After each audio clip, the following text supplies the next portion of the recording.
The summer heat shimmered across Cedar Creek like a vengeful spirit, baking the cracked earth and withering what little remained of the season's crops.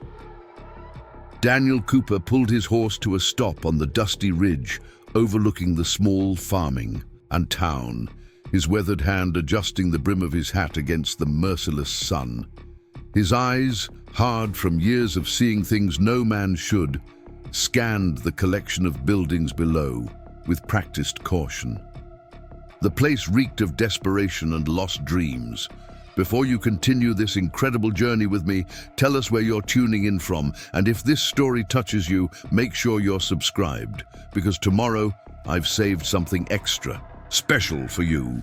The drought had been unforgiving this year, turning fertile land into desert and decent men into gamblers, thieves, or worse. Daniel had seen it before, had been one of those men before Chief Blackhorse had found him half dead in a ditch outside Red Mesa 3 years ago. Now he rode with purpose, even if that purpose wasn't entirely his own. His horse Thunder, a stubborn paint with more survival instinct than most humans, snorted impatiently. "I hear you," Daniel muttered, patting the animal's neck. "Ain't nothing good waiting down there." He nudged Thunder forward anyway, the horse's hooves kicking up clouds of dust as they descended toward Cedar Creek.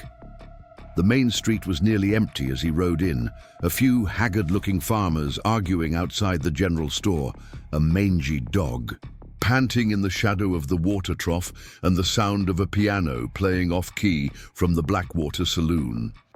Daniel dismounted outside the establishment, tying Thunder to a post that looked about as sturdy as the promises of a desperate man. The saloon doors creaked in protest as he pushed through them, the dimness inside a stark contrast to the blinding sunlight. He paused, letting his eyes adjust while taking stock of the room. The place smelled of stale whiskey, sweat, and bad decisions. A few tables were occupied by men hunched over cards or bottles, too focused on drowning their sorrows to pay him much mind.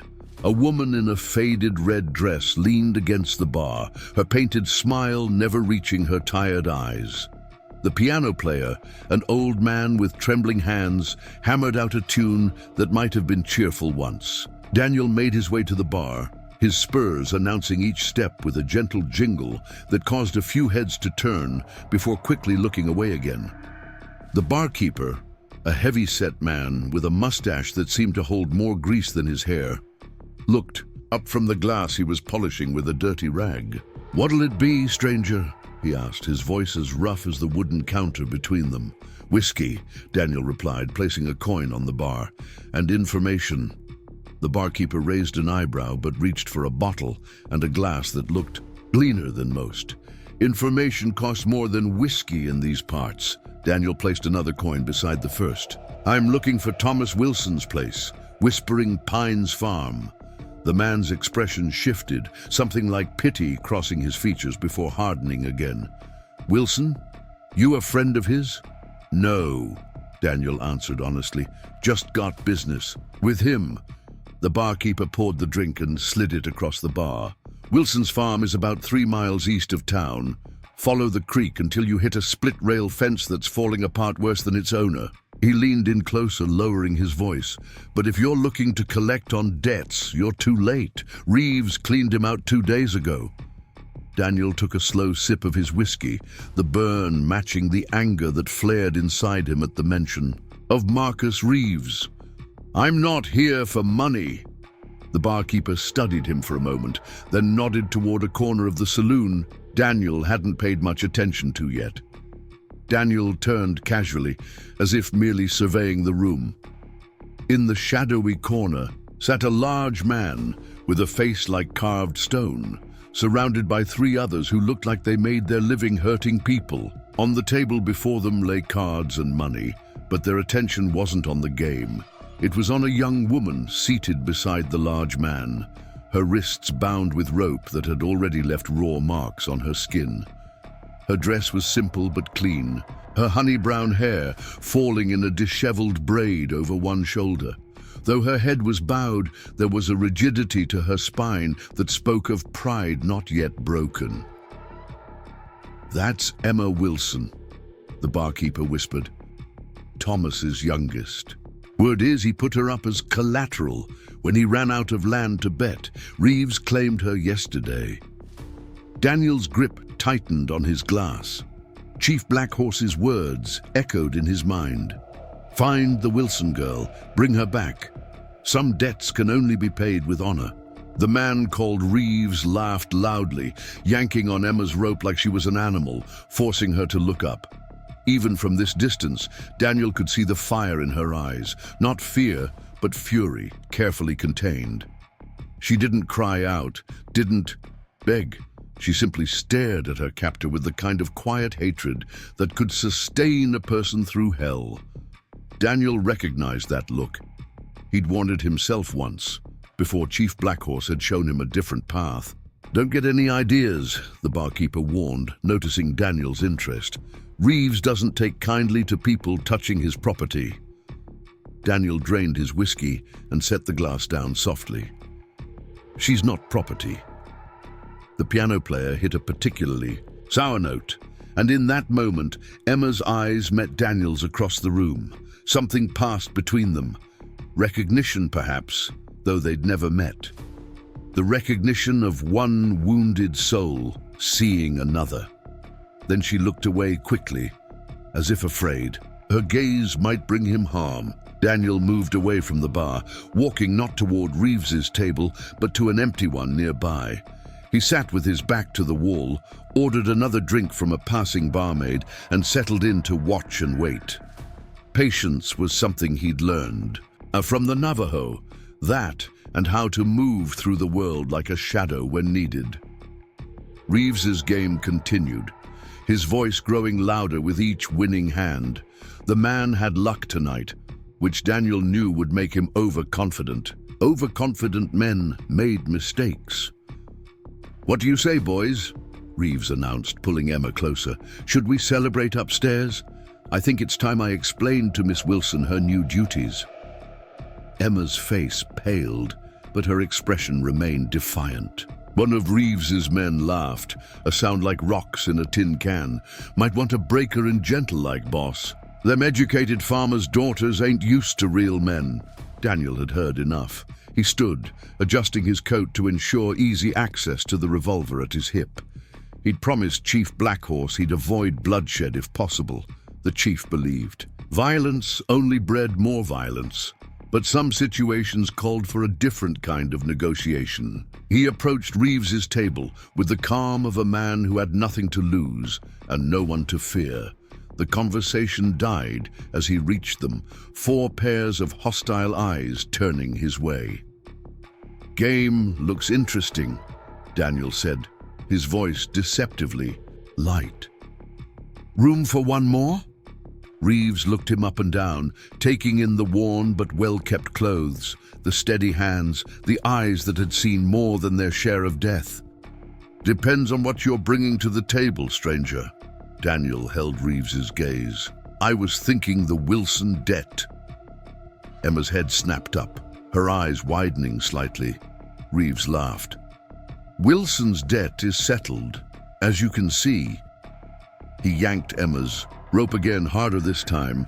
"I represent someone who disagrees," Daniel replied. "Chief Joseph Blackhorse of the Navajo. He holds prior claim to Wilson's debt and is willing to settle it in full." The name caused a ripple of unease around the table.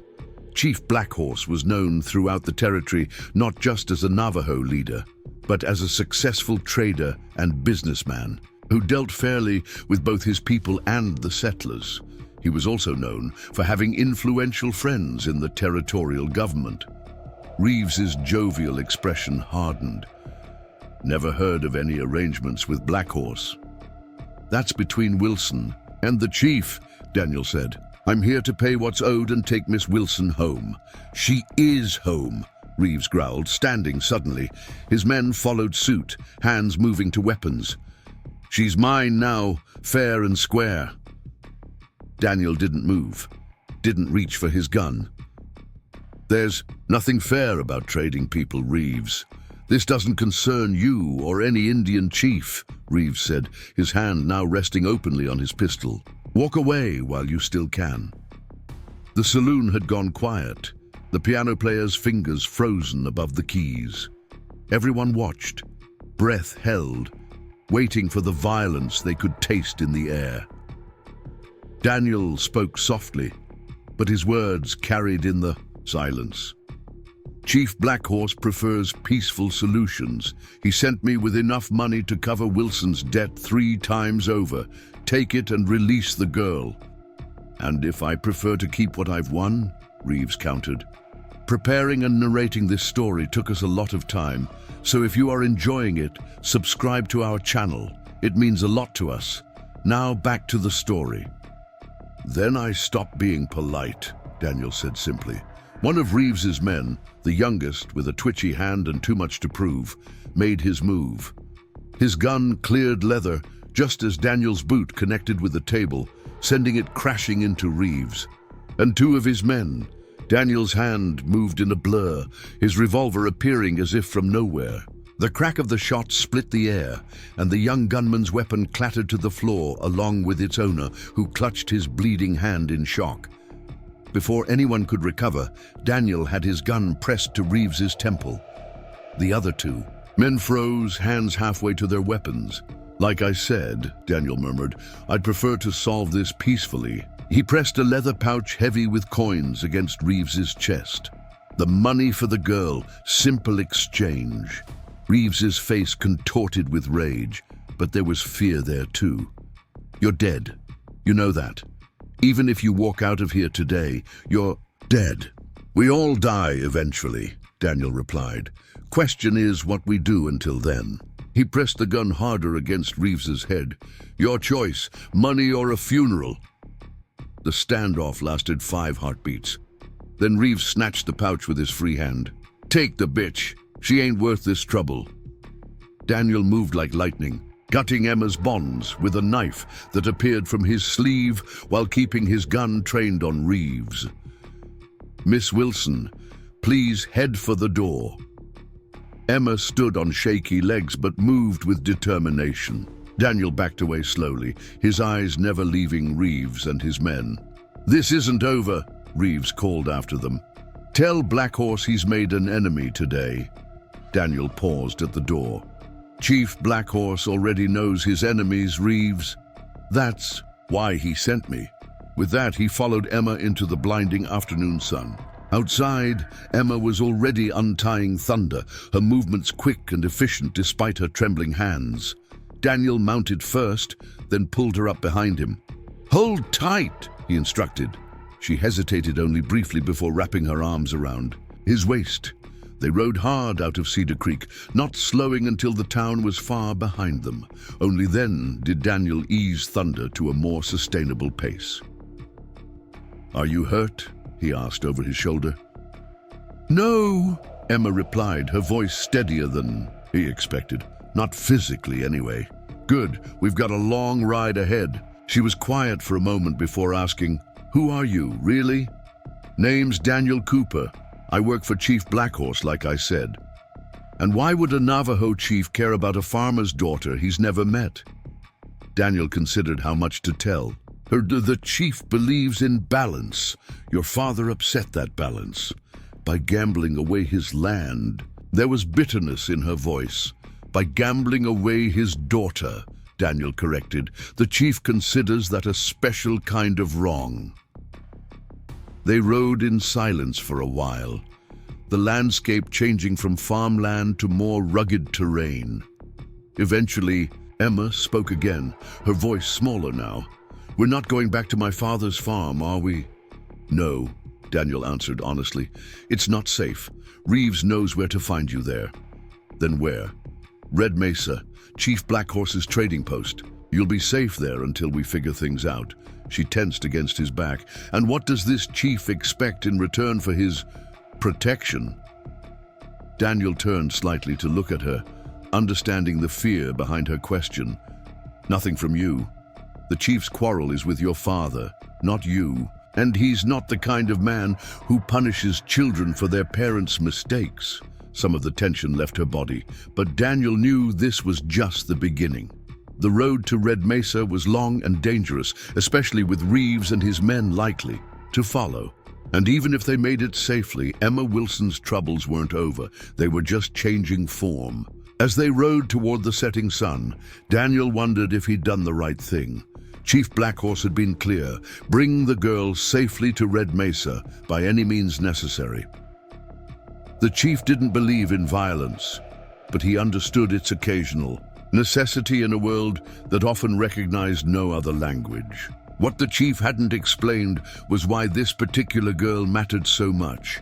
There was more to this story than a simple debt. Daniel was certain of it, but for now, his job was to keep Emma Wilson alive and get her to Red Mesa. Questions would have to wait. Behind him, Emma watched the only home she'd ever known disappear into the distance, her arms wrapped around a stranger who just killed a man to save her. Her world had shattered 2 days ago when her father had traded her like cattle, and now the pieces were being swept away completely. That's when Reeves offered him a special game, private, high stakes. Father came home talking about how his luck was about to change. Her voice grew hollow. 3 nights ago, he came home drunk, wouldn't look me in the eye. The next morning, Reeves and his men rode up to our farm, said father had signed papers putting me up as collateral. Daniel's jaw tightened, but he kept his voice neutral. And your father? Denied it at first, then begged.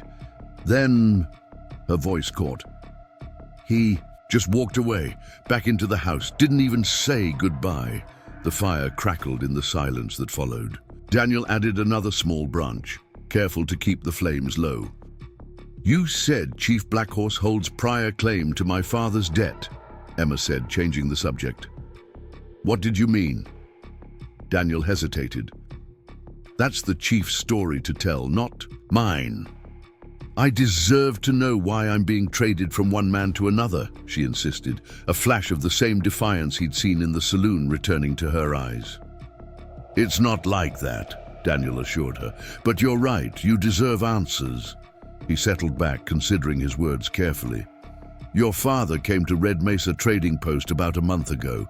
He had information he thought would be valuable to the chief.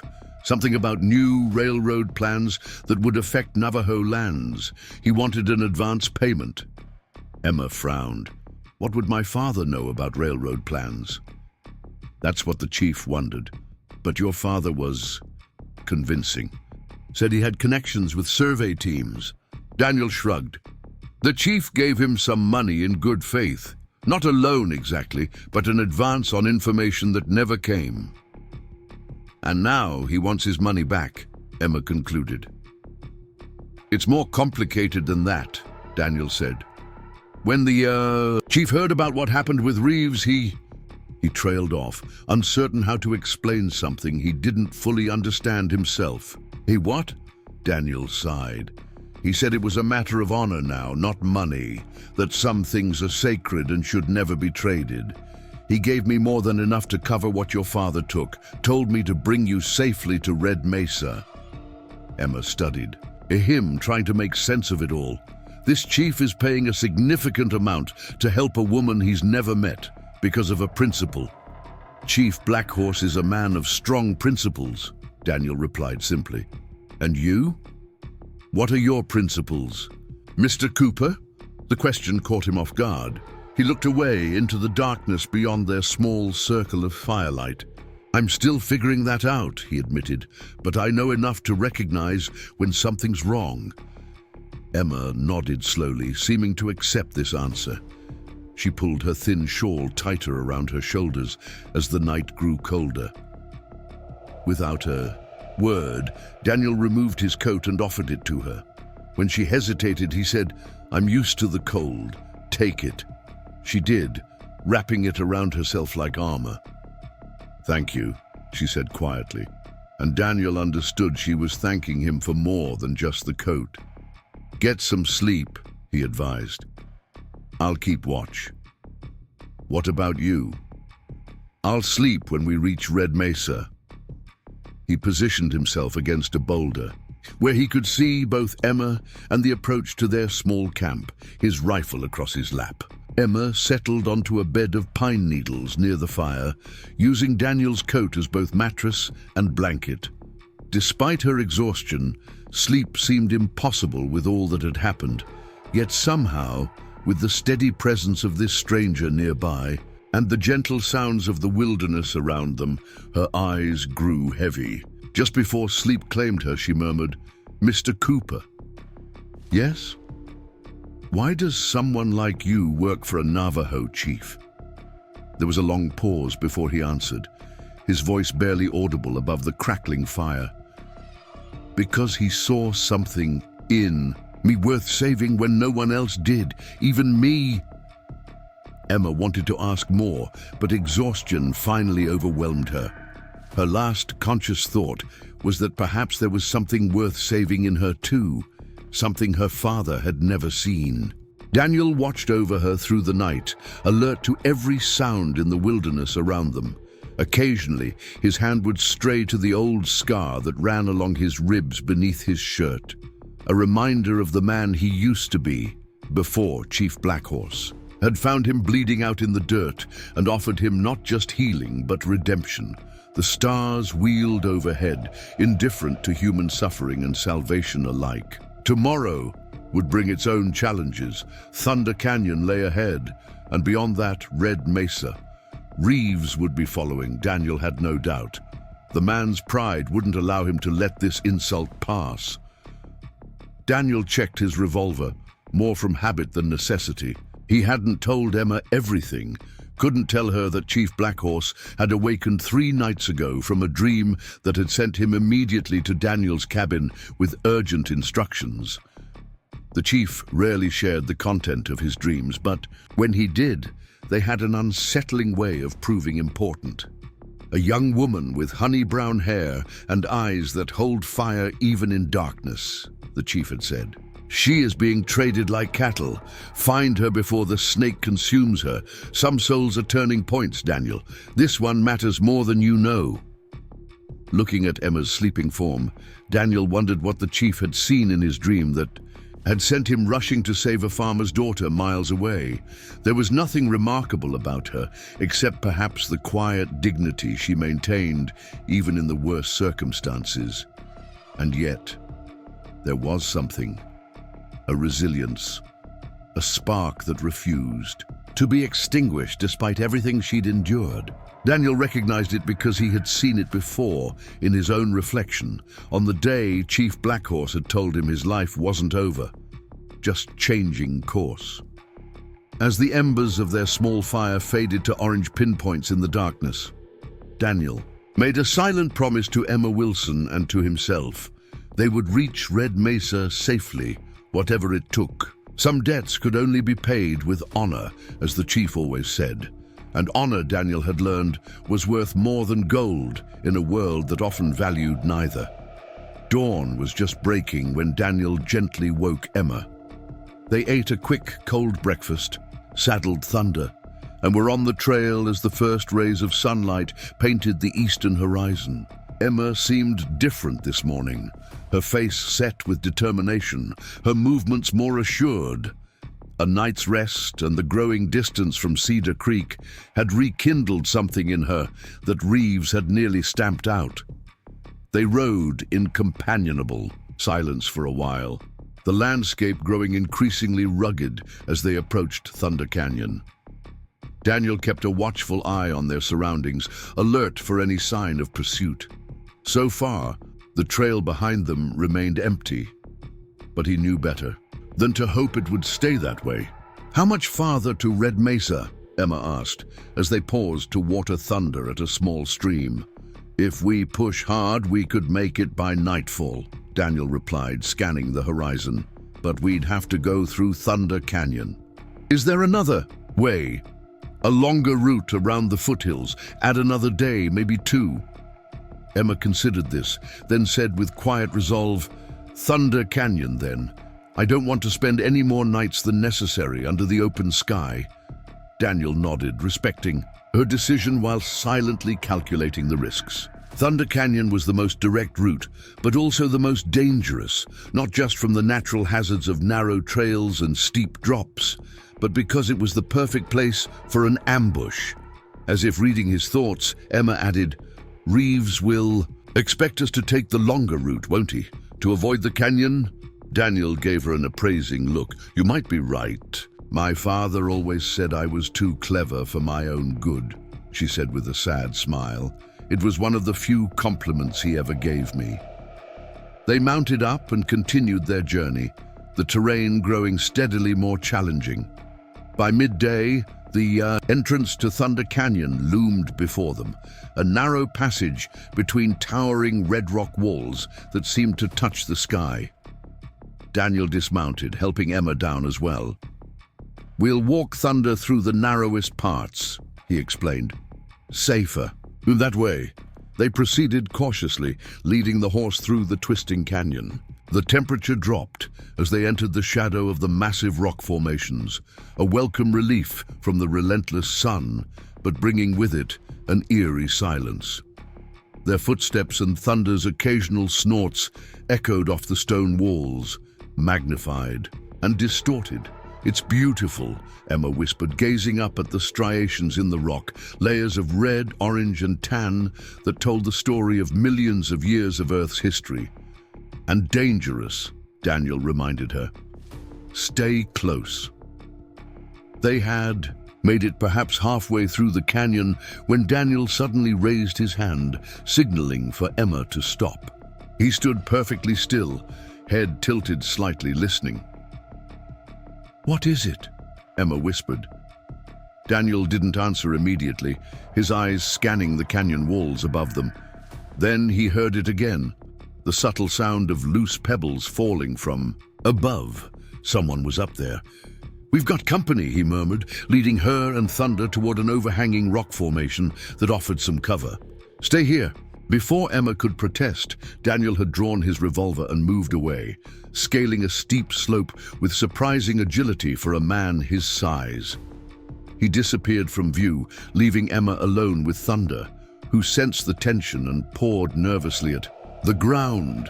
Minutes stretched like hours as Emma waited, straining to hear any sound above the pounding of her own heart. The canyon remained eerily silent until a single gunshot shattered the quiet, followed by the sound of a struggle and more falling rocks. Emma pressed herself against the canyon wall, one hand on Thunder's reins to keep the startled horse from bolting. She looked around desperately for a weapon, finding only rocks and sticks, better than nothing, but hardly reassuring against guns. Footsteps approached from around the bend in the canyon. Emma grabbed a fist-sized rock, prepared to defend herself, when Daniel appeared. A fresh cut on his cheek, but otherwise unharmed. "Reeves?" she asked, lowering the rock. Daniel shook his head. "Scout, probably watching the canyon for travelers to rob." He wiped blood from his face with his sleeve. "He won't be reporting back to anyone." Emma didn't ask if the man was dead. She didn't want to know. "We should keep moving," she said instead. Daniel nodded, taking Thunder's reins. "The scout means others could be nearby.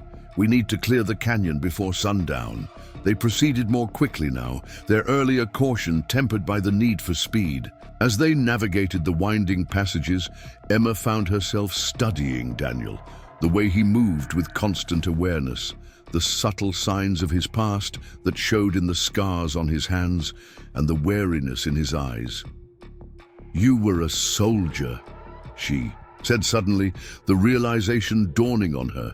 Daniel glanced back, surprised. "What makes you say that?" "The way you handle yourself. My uncle fought in the war. He had that same readiness about him, always scanning doorways, sitting with his back to the wall."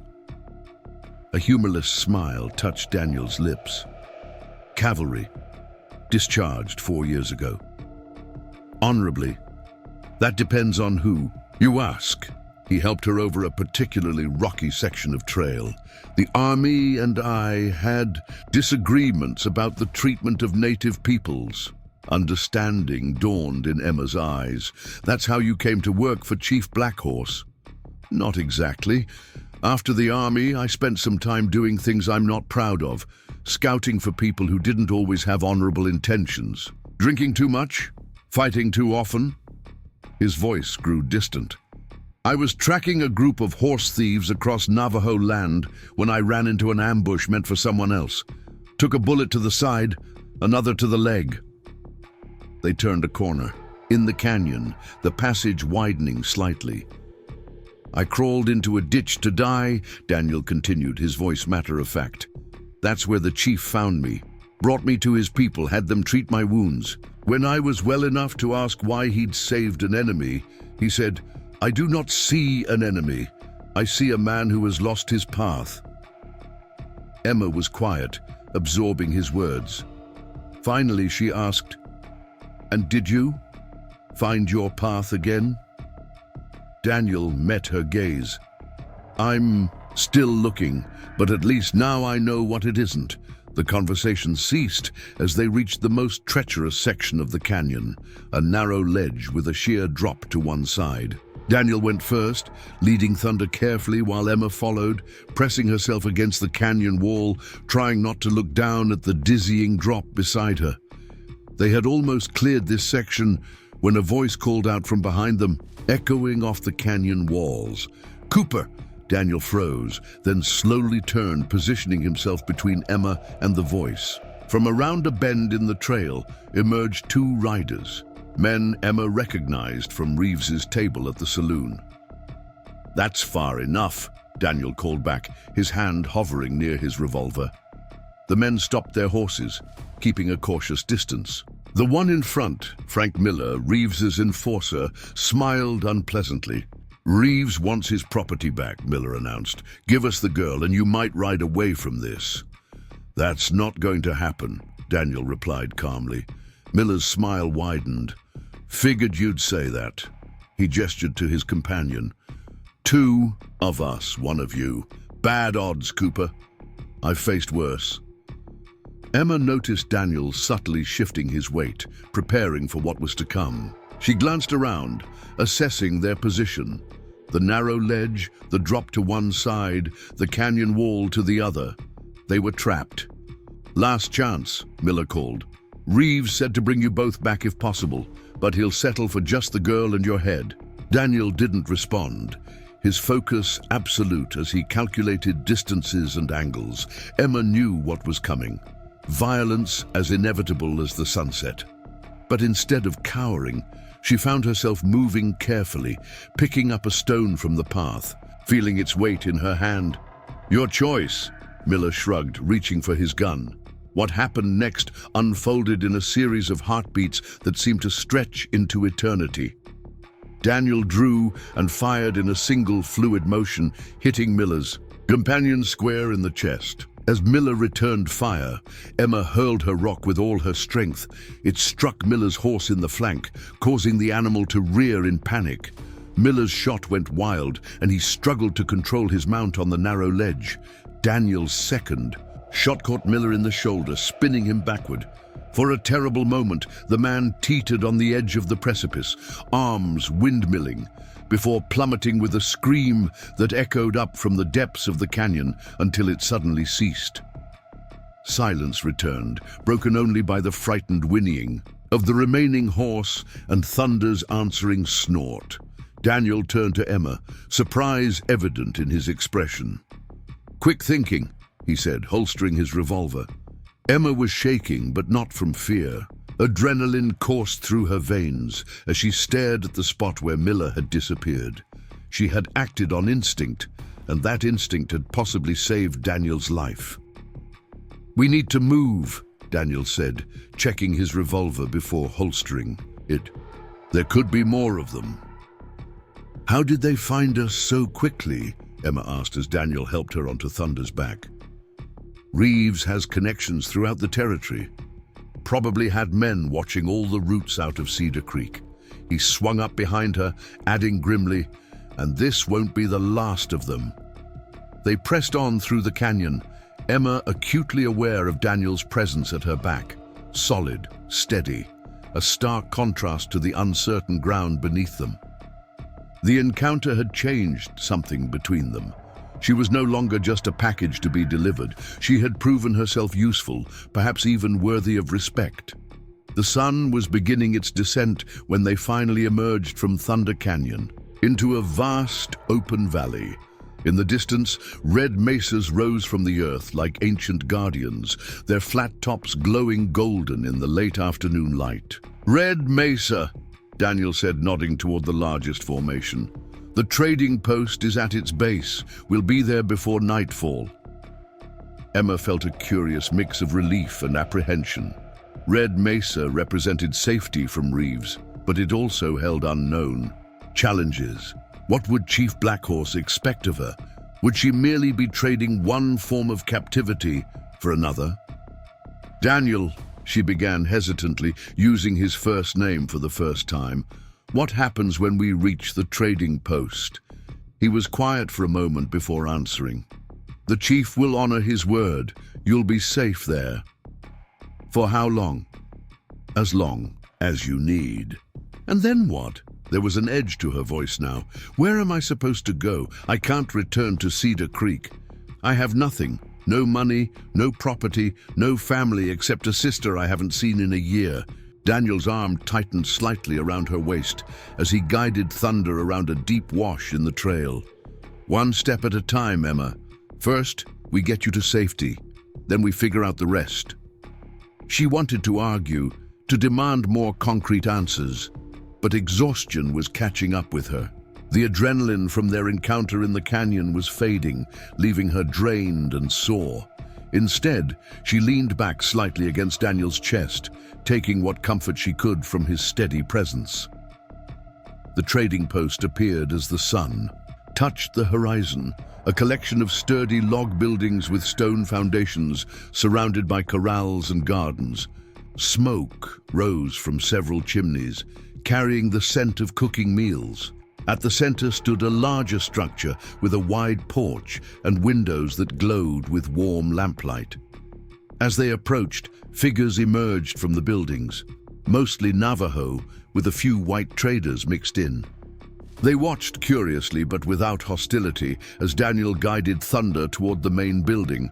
A tall Navajo man stepped onto the porch, his silver-streaked hair bound in a traditional style, his clothing a blend of native and European influences. Even from a distance, Emma could sense his authority.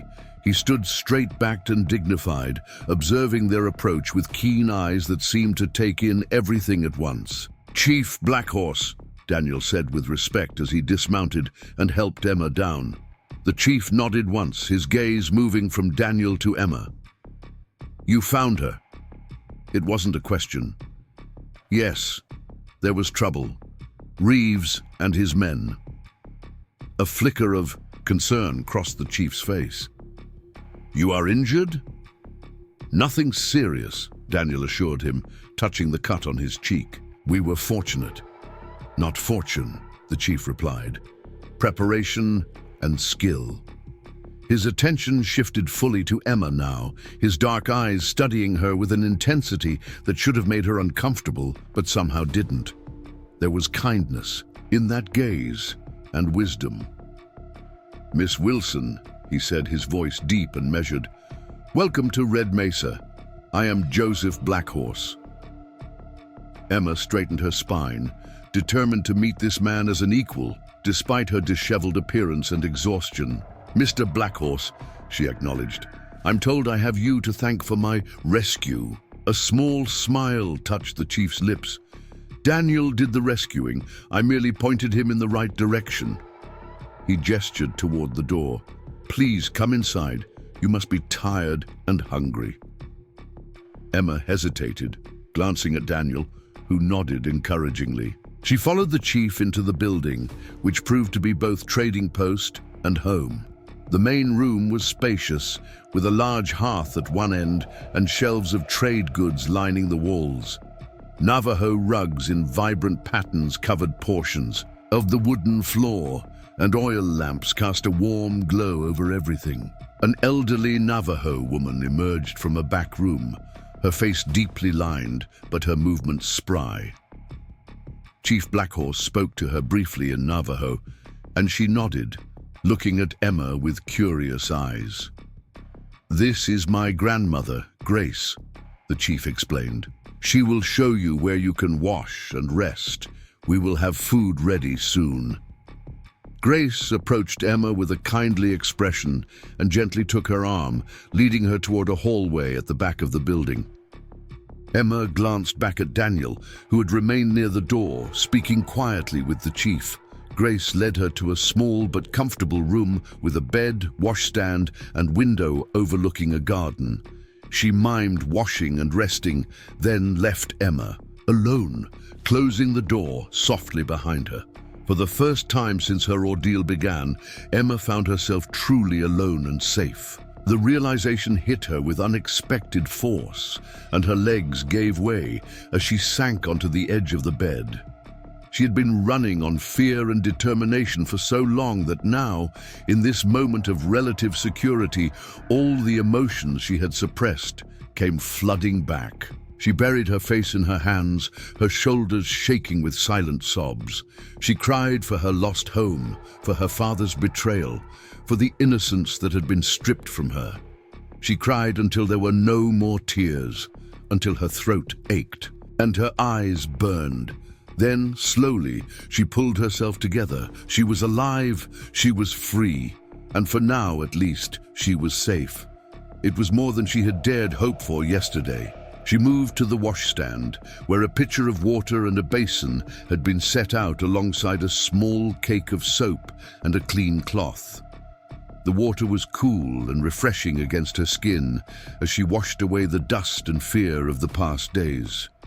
She did her best to tidy her hair, wishing for a brush, but making do with her fingers. A soft knock at the door announced Grace's return. The elderly woman carried a bundle of clothing, a simple cotton dress and shawl, clearly of Navajo making, but in a style adapted for European taste. Emma accepted them gratefully, and Grace waited patiently while she changed out of her travel-worn garments. The fresh clothing felt like armor against the memories of Reeves's hands on her, his rope around her wrists. She straightened her shoulders, following Grace back to the main room where Daniel and Chief Blackhorse were seated at a large table, deep in conversation. They fell silent as she entered, both men rising to their feet. Chief Blackhorse gestured. "To an empty chair. Please join us. Food will be ready shortly." Emma took the offered seat, noticing that Daniel had washed as well, the dirt and blood cleaned from his face, though the cut on his cheek remained angry and red. "Daniel was telling me about your journey," the chief said. "You showed remarkable courage in Thunder Canyon." Emma shook her head slightly. "I acted on instinct." "Often our truest instincts reveal our character," the chief observed. "Many would have frozen in fear." Before Emma could respond, Grace returned with a young Navajo woman, both carrying trays laden with food. A rich stew of meat and vegetables, fresh bread, and a pot of fragrant tea. The aroma made Emma's stomach clench with hunger, reminding her how little she had eaten in the past days. They ate in silence for a few minutes, Emma forcing herself to take small, measured bites despite her hunger. When the edge had been taken off her appetite, she set down her spoon and looked directly at Chief Blackhorse. "Mr. Cooper told me you held a prior claim on my father's debt," she said. "I'd like to understand what that means for me." The chief set down his cup of tea, regarding her thoughtfully. "It means you are free, Miss Wilson, not property to be traded or claimed." "Then why am I here?" "Because Reeves is a dangerous man, and you needed sanctuary." His expression was open, honest. "And because I believe there are no accidents in this world. Our paths cross for reasons, even when we cannot immediately see them." Emma frowned slightly.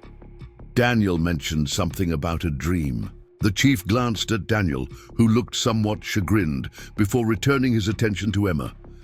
"Yes. 3 nights ago, I dreamed of a young woman being traded like cattle, her spirit bright but endangered. In my culture, such dreams are not taken lightly. So you sent Daniel to find me based on a dream." Emma couldn't keep the skepticism from her voice. The dream led me to ask questions of traders coming through. One mentioned rumors about Thomas Wilson's gambling debts to Reeves. When I heard your father had put up his daughter as collateral, I knew you were the woman from my dream. Emma absorbed this information, unsure what to make of it. And the debt my father owed you? That was real enough, Chief Blackhorse confirmed. Your father came to me claiming to have information about railroad surveys that would cut through Navajo grazing lands. He asked for payment in advance, quite a substantial sum. But the information was false, Emma guessed, or perhaps he never intended to share it. Either way, he took money under false pretenses. The chief's expression showed disappointment rather than anger. I have known many men like your father, Miss Wilson, men who believe the world owes them something, who see others as means to their own comfort. Emma looked down at her plate, shame washing over her. I apologize for his actions.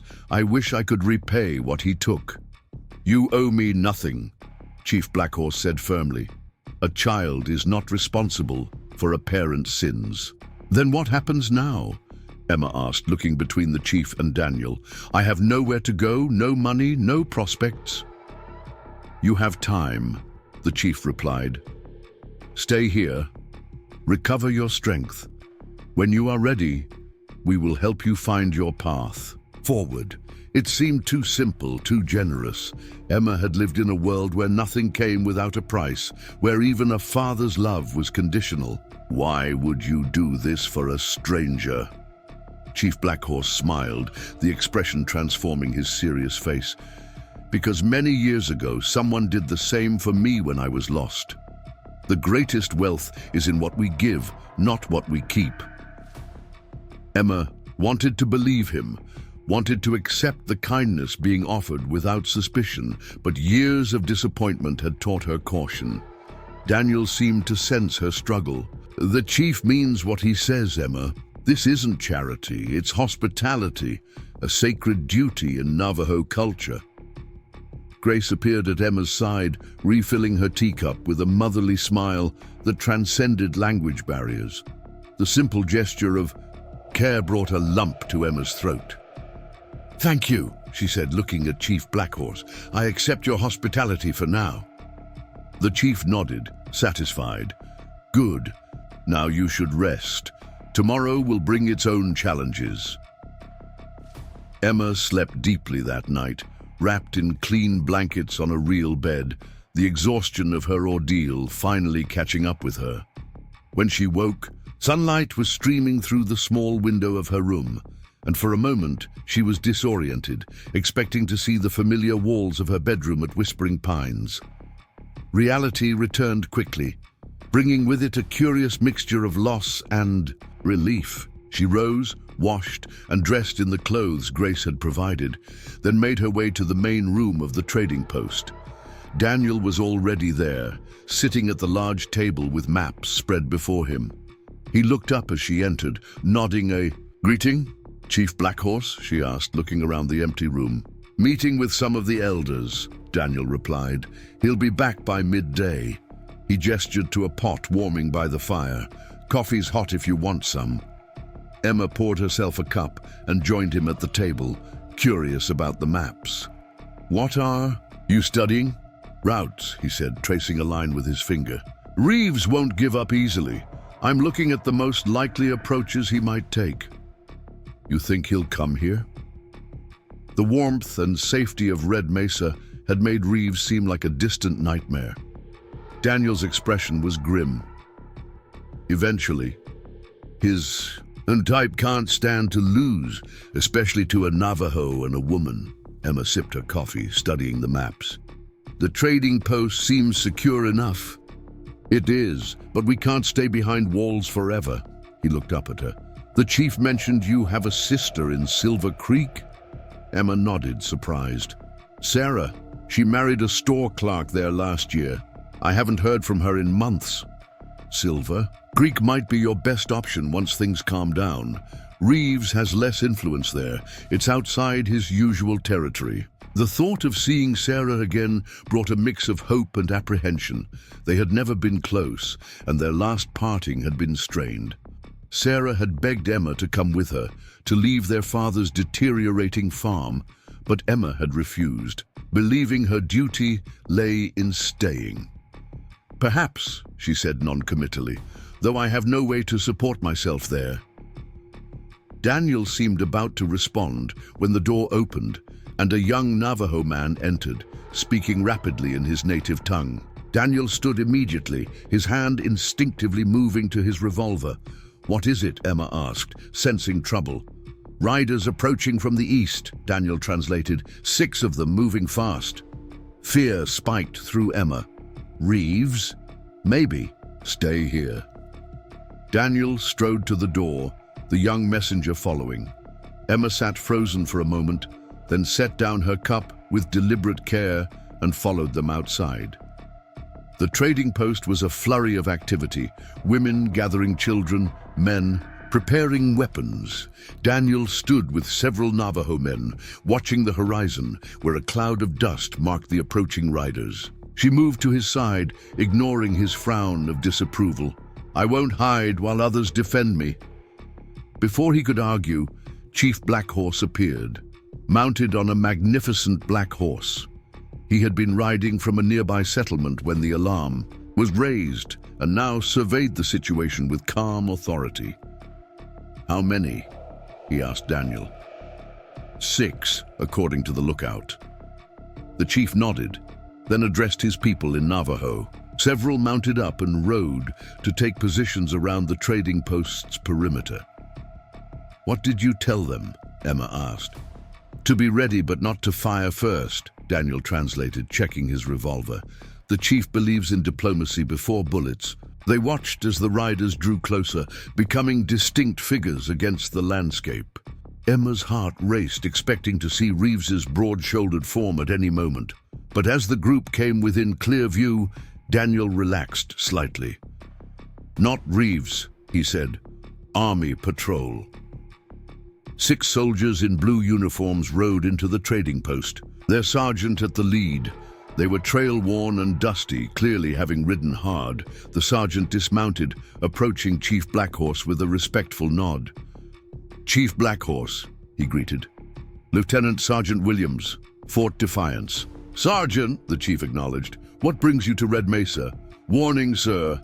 There's been trouble to the south. A gang of outlaws hit a stagecoach 2 days ago, killed the driver and a passenger. They've been moving north since then, hitting isolated homesteads." Emma felt a chill. "What kind of outlaws?" she asked before she could stop herself. The sergeant turned, seeming to notice her for the first time. His eyes widened slightly at the sight of a white woman at the Navajo trading post, but he answered professionally.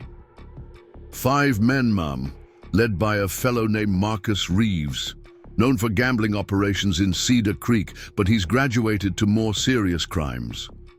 Daniel and the chief exchanged glances.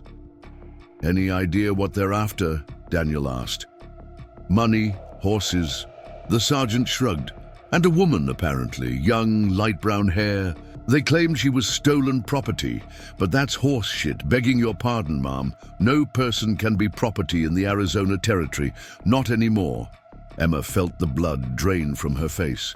The sergeant looked at her more closely, realization dawning. "You're her," he said, "the woman they're hunting." Chief Blackhorse intervened smoothly. "Miss Wilson is under my protection, Sergeant. Her father attempted to settle a gambling debt by offering her to Reeves, an illegal transaction, as you noted." The sergeant removed his hat, running a hand through sweat-matted hair. "Well, that explains why Reeves is tearing up the countryside. Looking for her? Man's got a reputation for holding grudges." "How close are they?" Daniel asked. "Last seen at the Jenkins place yesterday, about 20 miles south. Burned it to the ground when they didn't find what they were looking for." The sergeant replaced his hat. "We've been tracking them since, but they split up. My guess is they're converging on somewhere they think she might be." Emma felt sick. Innocent people were suffering because of her father's actions, and Reeves' obsession. You and your men are welcome to rest here, Sergeant, Chief Blackhorse offered. Replenish your supplies before continuing your pursuit. The sergeant nodded gratefully. Much appreciated, Chief. We could use fresh horses if you can spare them.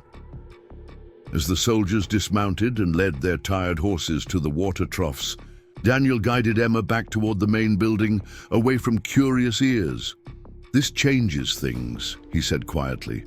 Reeves has escalated from debt collector to outlaw. He's desperate. People are dying because of me, Emma whispered, the weight of guilt crushing her chest. No, Daniel corrected firmly, because of Reeves.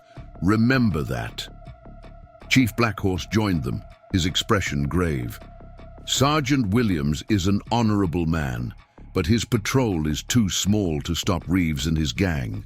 We must assume they will find their way here, perhaps within days. I should leave, Emma said immediately. Draw them away from your people. And go where? Daniel challenged. Alone you wouldn't stand a chance. I won't have more blood on my hands. Chief Blackhorse placed a gentle hand on her shoulder. There will be no more blood if we act wisely. I've been thinking about your situation, Miss Wilson. Perhaps it is time to consider Silver Creek, as Daniel suggested. Your sister's home might offer sanctuary while we deal with Reeves. Silver Creek is 3 days' ride, Daniel pointed out. Dangerous terrain, especially with Reeves's men searching the area. Yes, the chief agreed.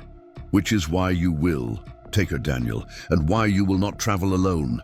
Emma looked between them, understanding dawning. The soldiers. Chief Blackhorse nodded. Sergeant Williams is returning to Fort Defiance, which lies beyond Silver Creek. If you traveled with their patrol, you would have protection, and they would have another gun if needed. Daniel considered this, frowning. Military escort would deter Reeves, true, but I don't like the idea of traveling with the army again. Old wounds, the chief acknowledged with understanding. But sometimes we must walk with former enemies to reach a place of safety. Emma watched the silent communication between the two men, sensing deep history there. Finally, Daniel nodded reluctantly. I'll speak with Williams, he said. See if he's amenable. As Daniel walked toward where the soldiers were resting, Chief Blackhorse turned to Emma. There is something you should know about Silver Creek, Miss Wilson. It is changing rapidly. The railroad reached it last year, bringing new opportunities and new dangers. Sarah wrote that her husband's store was doing well because of the railroad, Emma recalled. Yes, but prosperity attracts those who would exploit it. Silver Creek has grown beyond its ability to police itself. Lawlessness is common. He studied her face carefully. It may not be the sanctuary we hope for, but it offers one advantage: anonymity. In a growing town full of strangers, you might disappear from Reeves's sight. Emma understood the chief's meaning. Silver Creek wasn't perfect, but it might allow her to hide in plain sight while deciding her next move. And Sarah, despite their differences, was the only family she had left. When would we leave? She asked. Tomorrow at dawn, if the sergeant agrees. Tonight we will prepare. He hesitated, then added, There is one more thing, Miss Wilson. A suggestion, if you will permit it. Of course. It might be wise to travel under a different name. Reeves will be asking for Emma Wilson along every trail and in every town. Emma hadn't considered this. The idea of shedding her name felt strangely liberating, a clean break from the past, from her father's legacy of debt and betrayal. What would you suggest? Your mother's family name, perhaps? Emma thought for a moment. Parker, Emma Parker. A good choice, the chief approved. Simple, common enough not to draw attention. Daniel returned, looking less than pleased but resigned. Williams agrees. They leave at dawn tomorrow, heading northeast before turning toward Fort Defiance. It will add a day to our journey to Silver Creek, but the extra protection is worth it. And my suggestion about traveling under a different name? The chief inquired. He sees the wisdom in it. As far as the patrol is concerned, they're escorting Emma Parker to her sister in Silver Creek after her husband's death left her widowed. Daniel's gaze met Emma's. Williams suggested the widow story, said it would explain why a young woman is traveling without family and might discourage unwanted attention. Emma nodded slowly, digesting this new identity. Emma Parker, young widow, traveling to her sister's home after tragedy. A fiction, but one close enough to truth to be maintained convincingly. I should write to Sarah, she said suddenly. Warn her that I'm coming. And about Reeves. Chief Blackhorse nodded. I will have a rider take a message to Silver Creek immediately. He can travel faster than your group and arrive a day ahead of you. Thank you, Emma said, meaning it for more than just the messenger. The chief smiled, the expression gentle on his stern face. It is nothing. Now you should both rest and prepare. Tomorrow's journey will be demanding. As he walked away to speak with his people, Emma turned to Daniel, who was watching her with a concerned expression. What is it? She asked. Are you certain about this? Silver Creek is safer than here in some ways, but it's not without risks. Emma looked around at the trading post, at the Navajo families going about their day, at the soldiers resting in the shade, at the vast, beautiful landscape surrounding them. For a brief moment, she had found peace here, but she knew it couldn't last. I'm certain, she said firmly. I can't hide behind others forever. Eventually, I must face what comes and build something new from what remains of my life. Daniel nodded, something like respect kindling in his eyes. Then we prepare. He hesitated, then added, if your sister can't or won't help, you won't be alone. I promised the chief I'd see you safe, and I keep my promises. The simple declaration settled over Emma like a protective cloak. In a world that had recently shown her its cruelest face, here was a man standing firmly on the side of honor. It wasn't romance, or even friendship yet, but it was something perhaps more valuable, alliance, respect, and the promise of protection. Thank you, Daniel, she said simply. They spent the rest of the day in preparation. Grace helped Emma pack suitable clothing for the journey, including a wider-brimmed hat to protect her from the sun and conceal her face from curious eyes. The Navajo women presented her with a knife in a leather sheath that could be strapped to her ankle beneath her skirts, a practical gift that acknowledged she might need to defend herself. Daniel checked and cleaned his weapons, studied maps with Sergeant Williams, and conferred with Chief Blackhorse about the safest routes to Silver Creek. The tension in his shoulders spoke of his unease at traveling with the army, but he made no further comment about it. As evening fell, the trading post gathered for a meal that felt ceremonial despite its simplicity. Emma sat between Daniel and the chief, aware that this might be her last night of relative safety for some time. The conversation flowed around.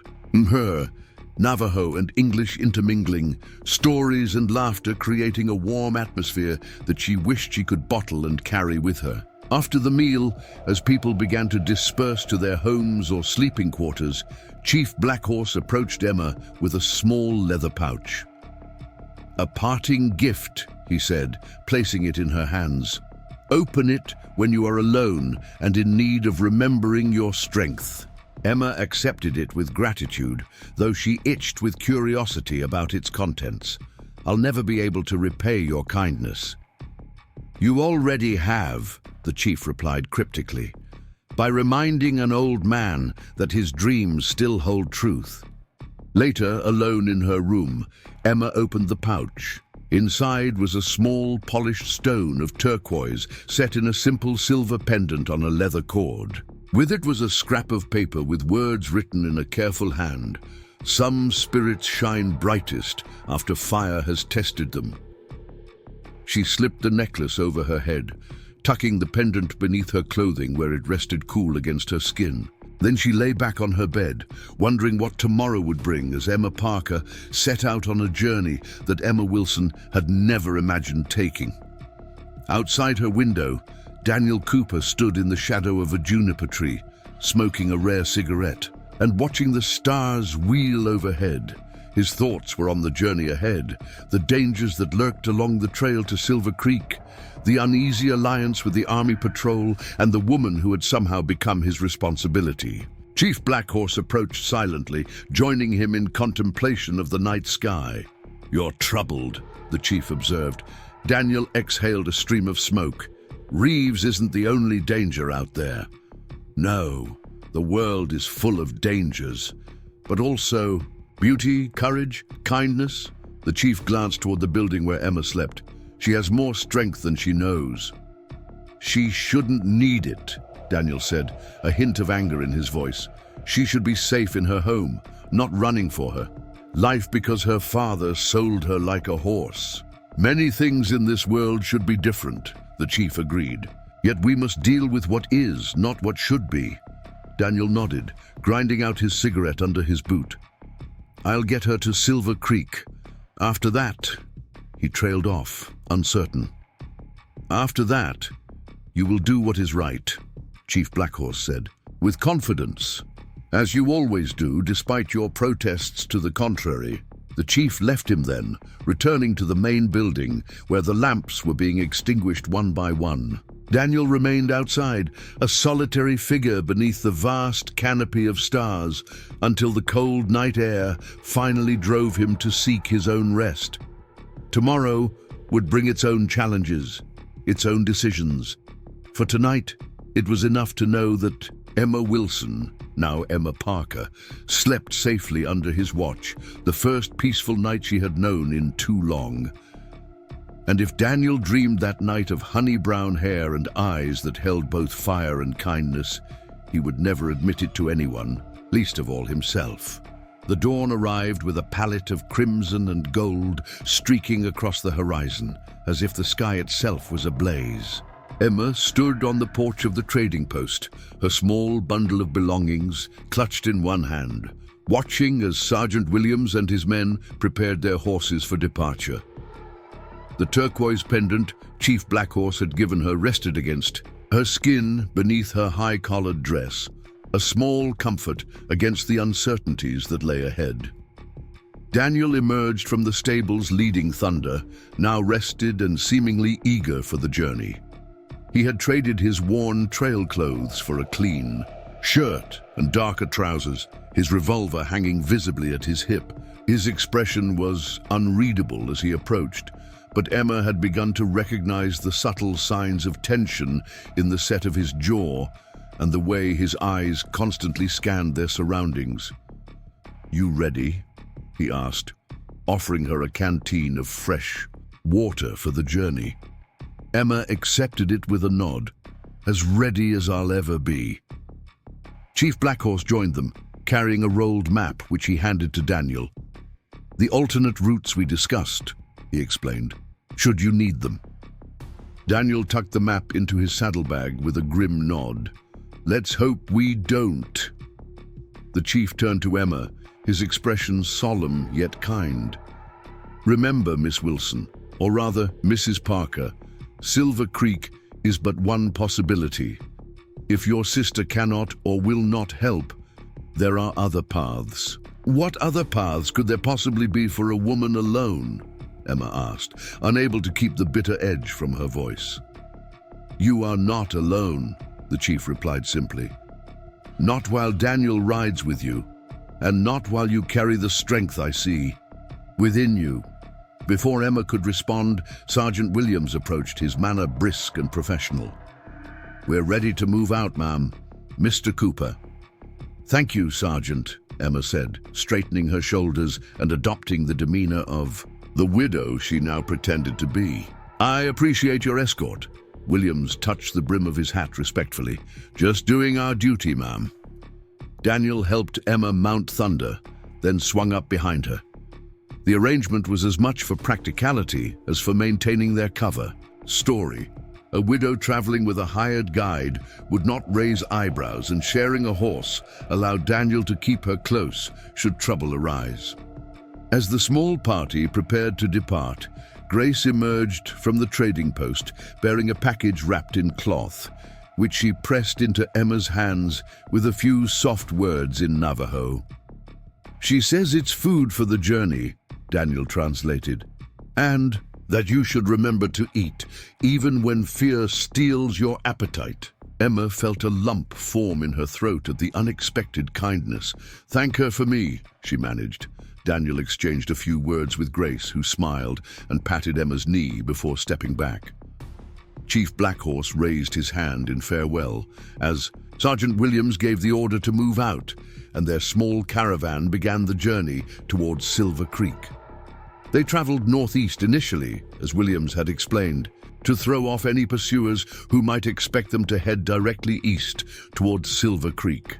The terrain was rugged but beautiful, with towering red rock formations giving way to stretches of scrubland dotted with juniper and pinyon pine. The soldiers rode in formation around them, 2 ahead as scouts, 2 behind as rear guard, with Williams and 1 other flanking Daniel and Emma. For the first few hours, they rode in relative silence, each lost in their own thoughts. Emma watched the landscape change, trying to memorize landmarks in case she ever needed to find her way back to Red Mesa. It had been the briefest of sanctuaries, but the first place since her mother's death where she had felt truly seen and respected. As the sun climbed higher, Williams called for a brief rest to water the horses. They stopped near a small spring where desert wildflowers grew in surprising abundance. Emma dismounted, grateful to stretch her legs, while Daniel conferred with Williams about their route. One of the younger soldiers, barely more than a boy with reddish hair and freckles, approached Emma hesitantly, offering her a refill for her canteen. "Thank you," she said, accepting his help. "You're welcome, ma'am." He glanced around nervously before lowering his voice.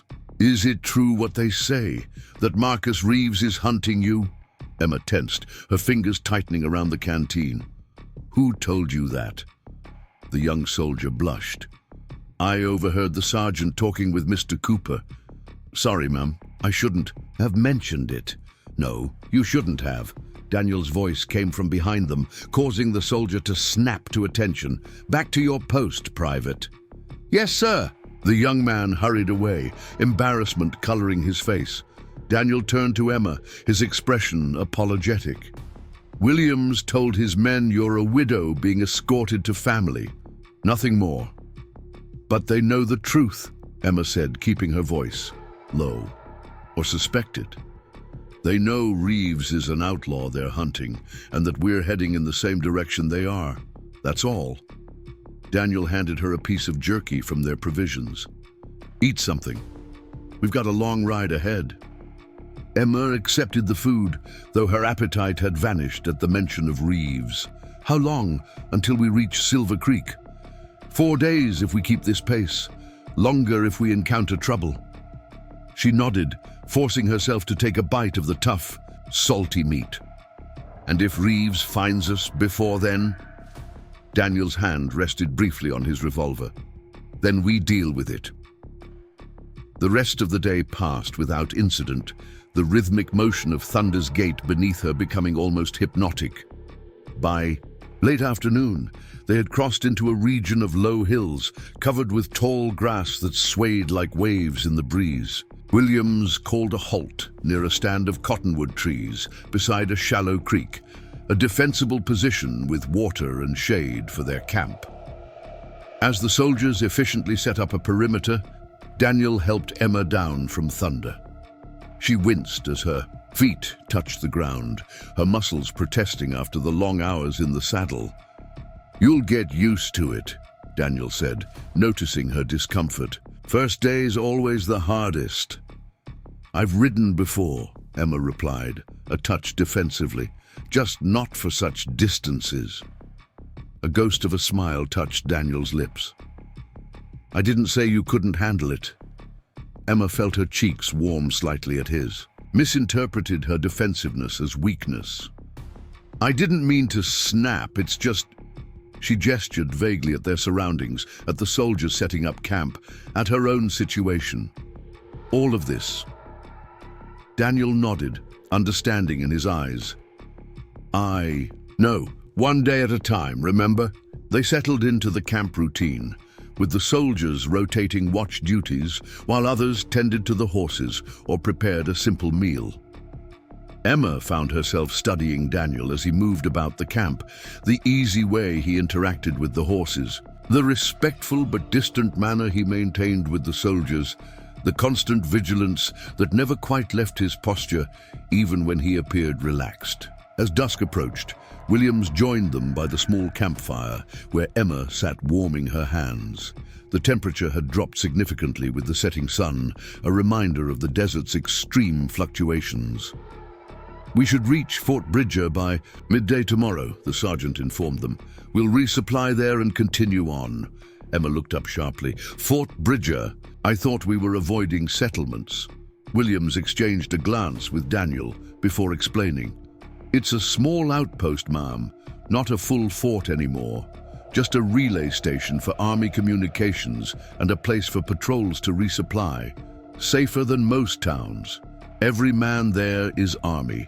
And Reeves would think twice before taking on a fort full of soldiers," Daniel added, though something in his tone suggested he wasn't entirely comfortable with the plan either. Emma nodded slowly, accepting their reasoning, but unable to shake. A growing sense of unease. Every step towards Silver Creek was a step closer to uncertainty. What if Sarah rejected her?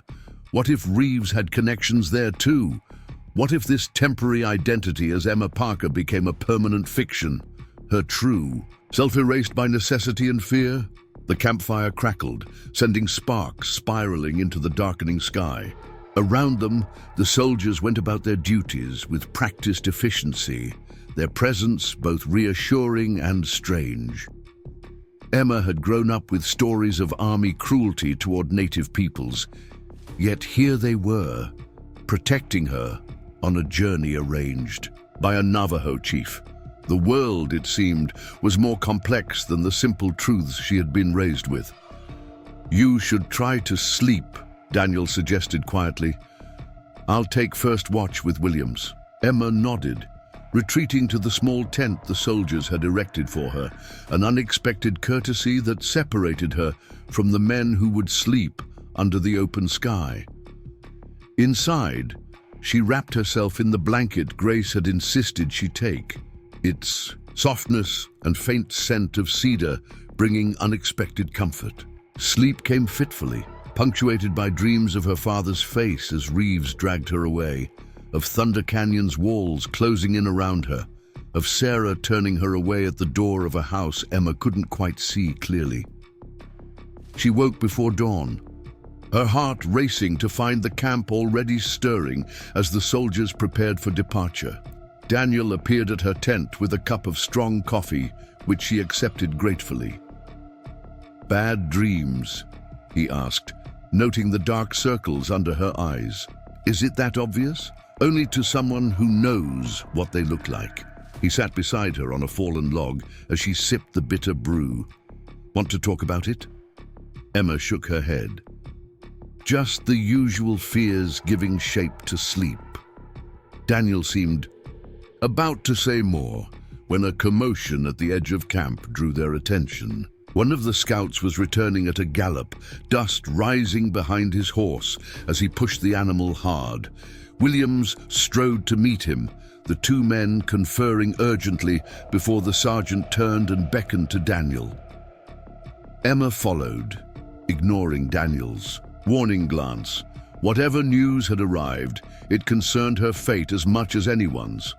"Riders," Williams reported grimly. "About 10 miles back, following our trail. Mason counted 5 of them."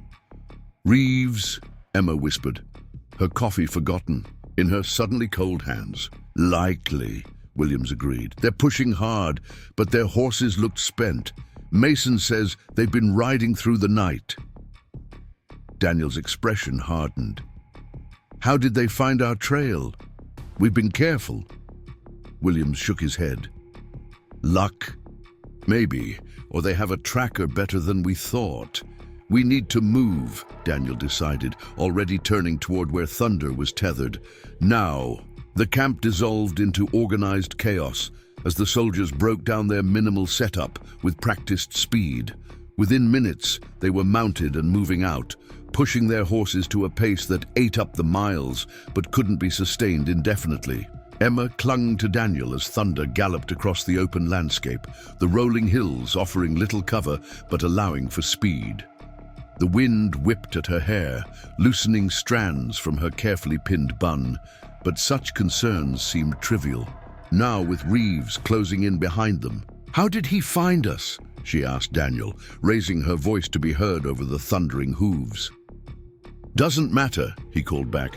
"What matters is reaching Fort Bridger before he catches up." They rode hard for hours, stopping only briefly to rest the horses when necessary. By mid-morning, the landscape began to change, the rolling grassland, giving way to more broken country with rocky outcroppings and deeper ravines. Williams led them along ridgelines where possible, allowing their scouts to watch for pursuit while maintaining their punishing pace. During one such brief rest, Emma dismounted shakily, her legs trembling from the strain of holding on during their gallop.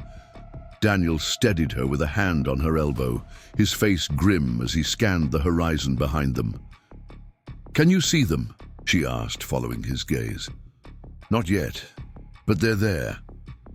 He helped her drink from the canteen, his manner efficient but gentle. "Fort Bridger is just beyond that rise," he added, nodding toward a distant hill crowned with scrubby pines. "Another hour, maybe less." Emma nodded, steeling herself for the final push. As Daniel helped her back onto Thunder, his hands lingered briefly at her waist, a silent reassurance that she wasn't facing this danger alone. The fort appeared as they crested the hill, a collection of log buildings surrounded by a wooden palisade, the American flag fluttering above the central structure. Even from a distance, Emma could see figures moving about, soldiers on patrol along the walls, the normality of their routines a stark contrast to her own desperate flight. Williams raised a hand, signaling their approach with a series of gestures that would identify them to the fort's sentries. The gates swung open as they approached, and their small party galloped into the relative safety of the fort's interior, the heavy wooden doors closing behind them with a finality that made Emma's heart rate slow for the first time in hours. The fort's commander, a graying captain named Harris, emerged from the central building as they dismounted. Williams saluted crisply, then engaged in a hushed conversation that Emma couldn't quite hear. Daniel helped her down from Thunder, his expression still tense despite their arrival at Sanctuary. "What happens now?" she asked quietly. "We rest the horses," Daniel replied. "Resupply. Then continue towards Silver Creek tomorrow at first light."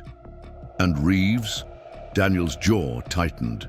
"If he's foolish enough to approach a fort flying the army flag, he'll find more trouble than he bargained for." Captain Harris approached them, his weathered face set in official lines, but his eyes kind as he addressed Emma. "Mrs. Parker, welcome to Fort Bridger. Sergeant Williams has informed me of your situation. Please consider our humble facilities at your disposal during your stay." Emma recognized the fiction they were maintaining. She was still the widow Parker traveling to her sister's home, not Emma Wilson fleeing a man who considered her his property. "Thank you, Captain. You're very kind.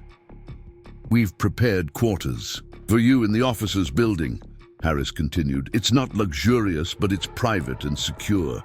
"I'd like to stay close to Mr. Cooper," Emma said, surprising herself with her directness. "He's responsible for my safety," Harris raised an eyebrow but nodded. "Of course, Mr. Cooper can take the adjoining room. Now, if you'll follow me, our cook has prepared a hot meal. I imagine you could use one after your journey." The fort's mess hall was simple but clean, with long wooden tables and benches. The food was basic but filling: stew, bread, and coffee, all tasting like luxury after days of travel rations. Emma ate slowly, savoring each bite while observing the soldiers around them. Most were young, not much older than she was, far from home and trying to hide their curiosity about the civilian woman in their midst. Daniel sat beside her, eating methodically while maintaining a watchful eye on the room's entrances. A habit Emma had noticed never left him, even in supposedly safe environments. Captain Harris joined them midway through the meal, bringing a map which he spread on the table. "Williams tells me you're bound for Silver Creek," he said, pointing to a spot on the map. "There are 2 routes from here. The main trail follows the old trading route through Apache Pass, faster but more exposed. The alternative skirts the mountains to the north, longer by a day but offers more cover." Daniel studied the map, his finger tracing the northern route. "And Reeves, any sign of him approaching the fort?" Harris shook his head. "Not yet. I've doubled the sentries and sent out a patrol. If he's within 5 miles, we'll know." "He's not a fool," Daniel muttered. "He won't attack the fort directly." "Then what will he do?" Emma asked, setting down her spoon. Daniel and Harris exchanged a glance that made Emma's stomach tighten, with apprehension. "He'll wait," Daniel said finally. "Set up somewhere along our route and ambush us when we're vulnerable." "Which is why I'm offering you additional escort," Harris interjected. "I can spare 4 men to accompany you all the way to Silver Creek." Emma looked to Daniel, surprised when he shook his head. "More men means a more visible target and slower travel." He tapped the northern route on the map. "We take this trail. Just the 3 of us, Williams, Emma, and myself. We travel light and fast, no unnecessary stops." Harris frowned. "That's risky, Cooper. Reeves has 5 men. And we have surprise," Daniel countered. "He'll expect us to take the main route, with military escort. The northern trail gives us a chance to slip past him unnoticed." The captain didn't look convinced, but he nodded reluctantly. "It's your call. I'll have supplies prepared for you. Food, ammunition, medical supplies." He rolled up the map and stood. "Get some rest. You'll need it." After he departed, Emma turned to Daniel, her voice low but intense. "Were you going to consult me about this plan?" Daniel looked genuinely surprised by her anger. "I thought you'd prefer the option with the best chance of success." "And you decided that on my behalf?" She pushed away her half-eaten stew. "This is my life, Daniel, my future. I should have a say in the risks we take." He was quiet for a moment, studying her with an expression she couldn't quite read. Finally, he nodded. "You're right. I apologize." He pulled the map back toward them, unrolling it so she could see. "These are our options. The main route is faster but more predictable. Reeves will almost certainly have men watching it. More. Soldiers might deter an attack, but not if they're desperate enough." Emma studied the map, tracing both routes with her finger. "And the northern trail? Rougher terrain, slower going, but less traveled, which means less chance of encountering Reeves or his men." Daniel's voice softened. "I suggested it because I believe it gives you the best chance of reaching your sister alive." Put that way, Emma found her anger dissipating. "You truly think the northern route is safer?" "I do. But Harris is right. It's your call." Emma considered their options, weighing safety against speed, the comfort of more protectors against the advantage of stealth. Finally, she nodded. "The northern route then, but I want to know the plan, all of it. No more decisions about my safety without me." Daniel's lips quirked in what might have been a smile. "Agreed." He stood, offering her his hand. "Come on. I want to check on Thunder, and you should see these quarters Harris mentioned. We leave at first light tomorrow." The officers' quarters were simple but comfortable. 2 small rooms connected by a shared anteroom, offering both privacy and proximity. Emma's room contained a narrow bed with clean linens, a washstand with fresh water, and a small writing desk beneath a window that overlooked the fort's central yard. After Daniel left to tend to Thunder and confer with Williams about their departure, Emma found herself alone for the first time since they had arrived. She sank onto the edge of the bed, suddenly overwhelmed by the events of the past days. The safety of the fort's walls allowed her to finally process the danger she had been in, was still in, despite this temporary reprieve. She moved to the washstand, splashing cool water on her face before studying her reflection in the small mirror hanging above it. The woman who looked back at her was familiar, yet changed. Thinner, certainly, with shadows beneath her eyes and a tension around her mouth that hadn't been there before. But there was something else too, a hardness that spoke of survival and determination. A soft knock at her door roused her from her contemplation. "Come in," she called, expecting Daniel or perhaps a soldier with additional supplies.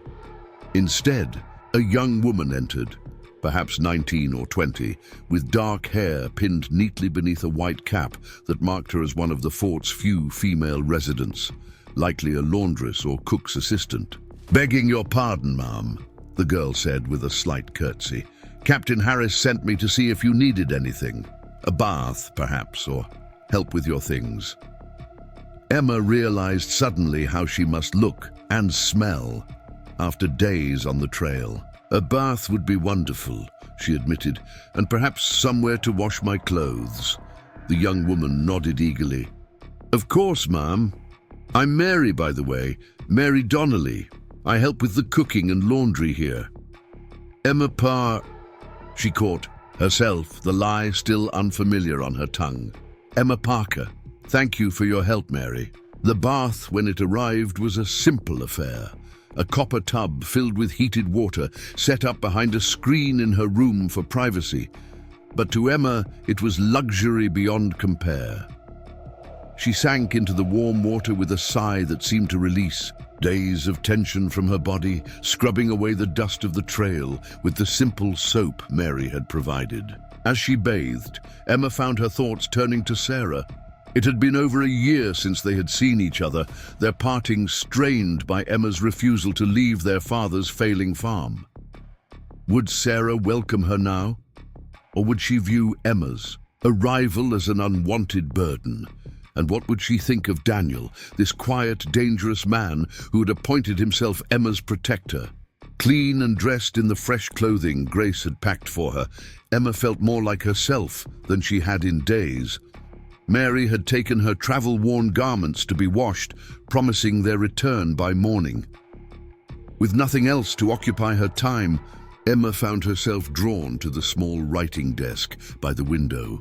Paper and ink had been provided, perhaps with the assumption that a recently widowed woman might wish to write to family about her situation.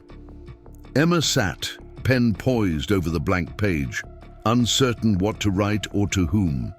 Chief Blackhorse had already sent a messenger to Sarah, and Emma had no other correspondence in this world.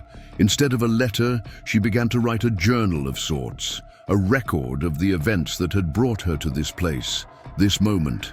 The act of putting her experiences into words helped organize her thoughts, separating fear from fact, emotion from action. She wrote until the light faded, requiring her to light the oil lamp provided, then continued by its warm glow until a knock at her door interrupted her flow of thoughts. Daniel stood in the hallway, his hair damp from his own bath, wearing a clean shirt that Emma guessed had been borrowed from one of the officers, as it seemed slightly too small across his broad shoulders. "Williams and I have finalized the route," he said without preamble. "We leave an hour before dawn to get a head start." Emma nodded, noticing the tension that had returned to his posture. "Has there been news of Reeves?" "The patrol spotted them camped about 3 miles east of here. They're watching the fort, as expected." Daniel's expression was grim. "We'll slip out the north gate while it's still dark, before they realize we've gone." "Will Sergeant Williams be joining us for the entire journey to Silver Creek?" Daniel nodded. "He's been ordered to escort you personally. Seems Captain Harris takes the safety of civilian women very seriously." There was something in his tone that made Emma study him more closely. "You don't approve?" Williams is a good soldier, Daniel said carefully. But he follows orders, not instincts. That can be limiting in certain situations. Emma understood what he wasn't saying. If they encountered Reeves, Williams would follow military protocol. Daniel, on the other hand, would do whatever was necessary to keep her safe, regardless of rules or regulations. "I trust you," she said simply, surprising herself with the truth of it. In the short time she had known him, Daniel Cooper had proven himself trustworthy in ways few men in her life ever had. Something flickered in his eyes. Surprise, perhaps, or a deeper emotion she couldn't name. "Get some sleep," he said finally. "Tomorrow will be a long day." After he left, Emma returned to her journal, adding one final entry before seeking her bed. "I find myself in the strange position of feeling safest with a man I barely know, whose past is as mysterious to me as my future is to him. Yet in his presence, I feel neither fear nor doubt, only a curious certainty that whatever comes, I will face it with more courage than I believed I possessed." She slept deeply that night, the fort's solid walls and Daniel's proximity in the next room providing a sense of security she had not felt since leaving Red Mesa. Her dreams were peaceful, unmarred by the nightmares that had plagued her previous nights. Dawn was still an hour away when a soft knock woke her. Mary entered with a tray of breakfast, bread, cheese, and coffee, along with Emma's now clean traveling clothes. "Mr. Cooper asked me to wake you, ma'am," the girl explained, setting down the tray. "He says you're to be ready in half an hour." Emma dressed quickly, grateful for the clean clothing and simple food. As she pinned her hair securely beneath her hat, she caught sight of her reflection once more. The woman in the mirror looked back with clear eyes and determined expression. Emma, Parker, widow and survivor, embarking on the next stage of her journey. Daniel was waiting in the anteroom, his saddlebags packed and ready. He wore his own clothes again, cleaned and mended, his revolver hanging at his hip and a rifle strapped to his back. Outside, the fort was still mostly quiet, with only the sentries and a few early rising soldiers moving about in the pre-dawn darkness. "Ready?" Daniel asked, studying her face for signs of fear or hesitation. Emma nodded, squaring her shoulders. "Ready." They met Williams at the stables where Thunder and 2 army horses were saddled and waiting. The sergeant looked as fresh and alert as if he hadn't just completed days of hard riding, his uniform impeccable despite their hasty departure.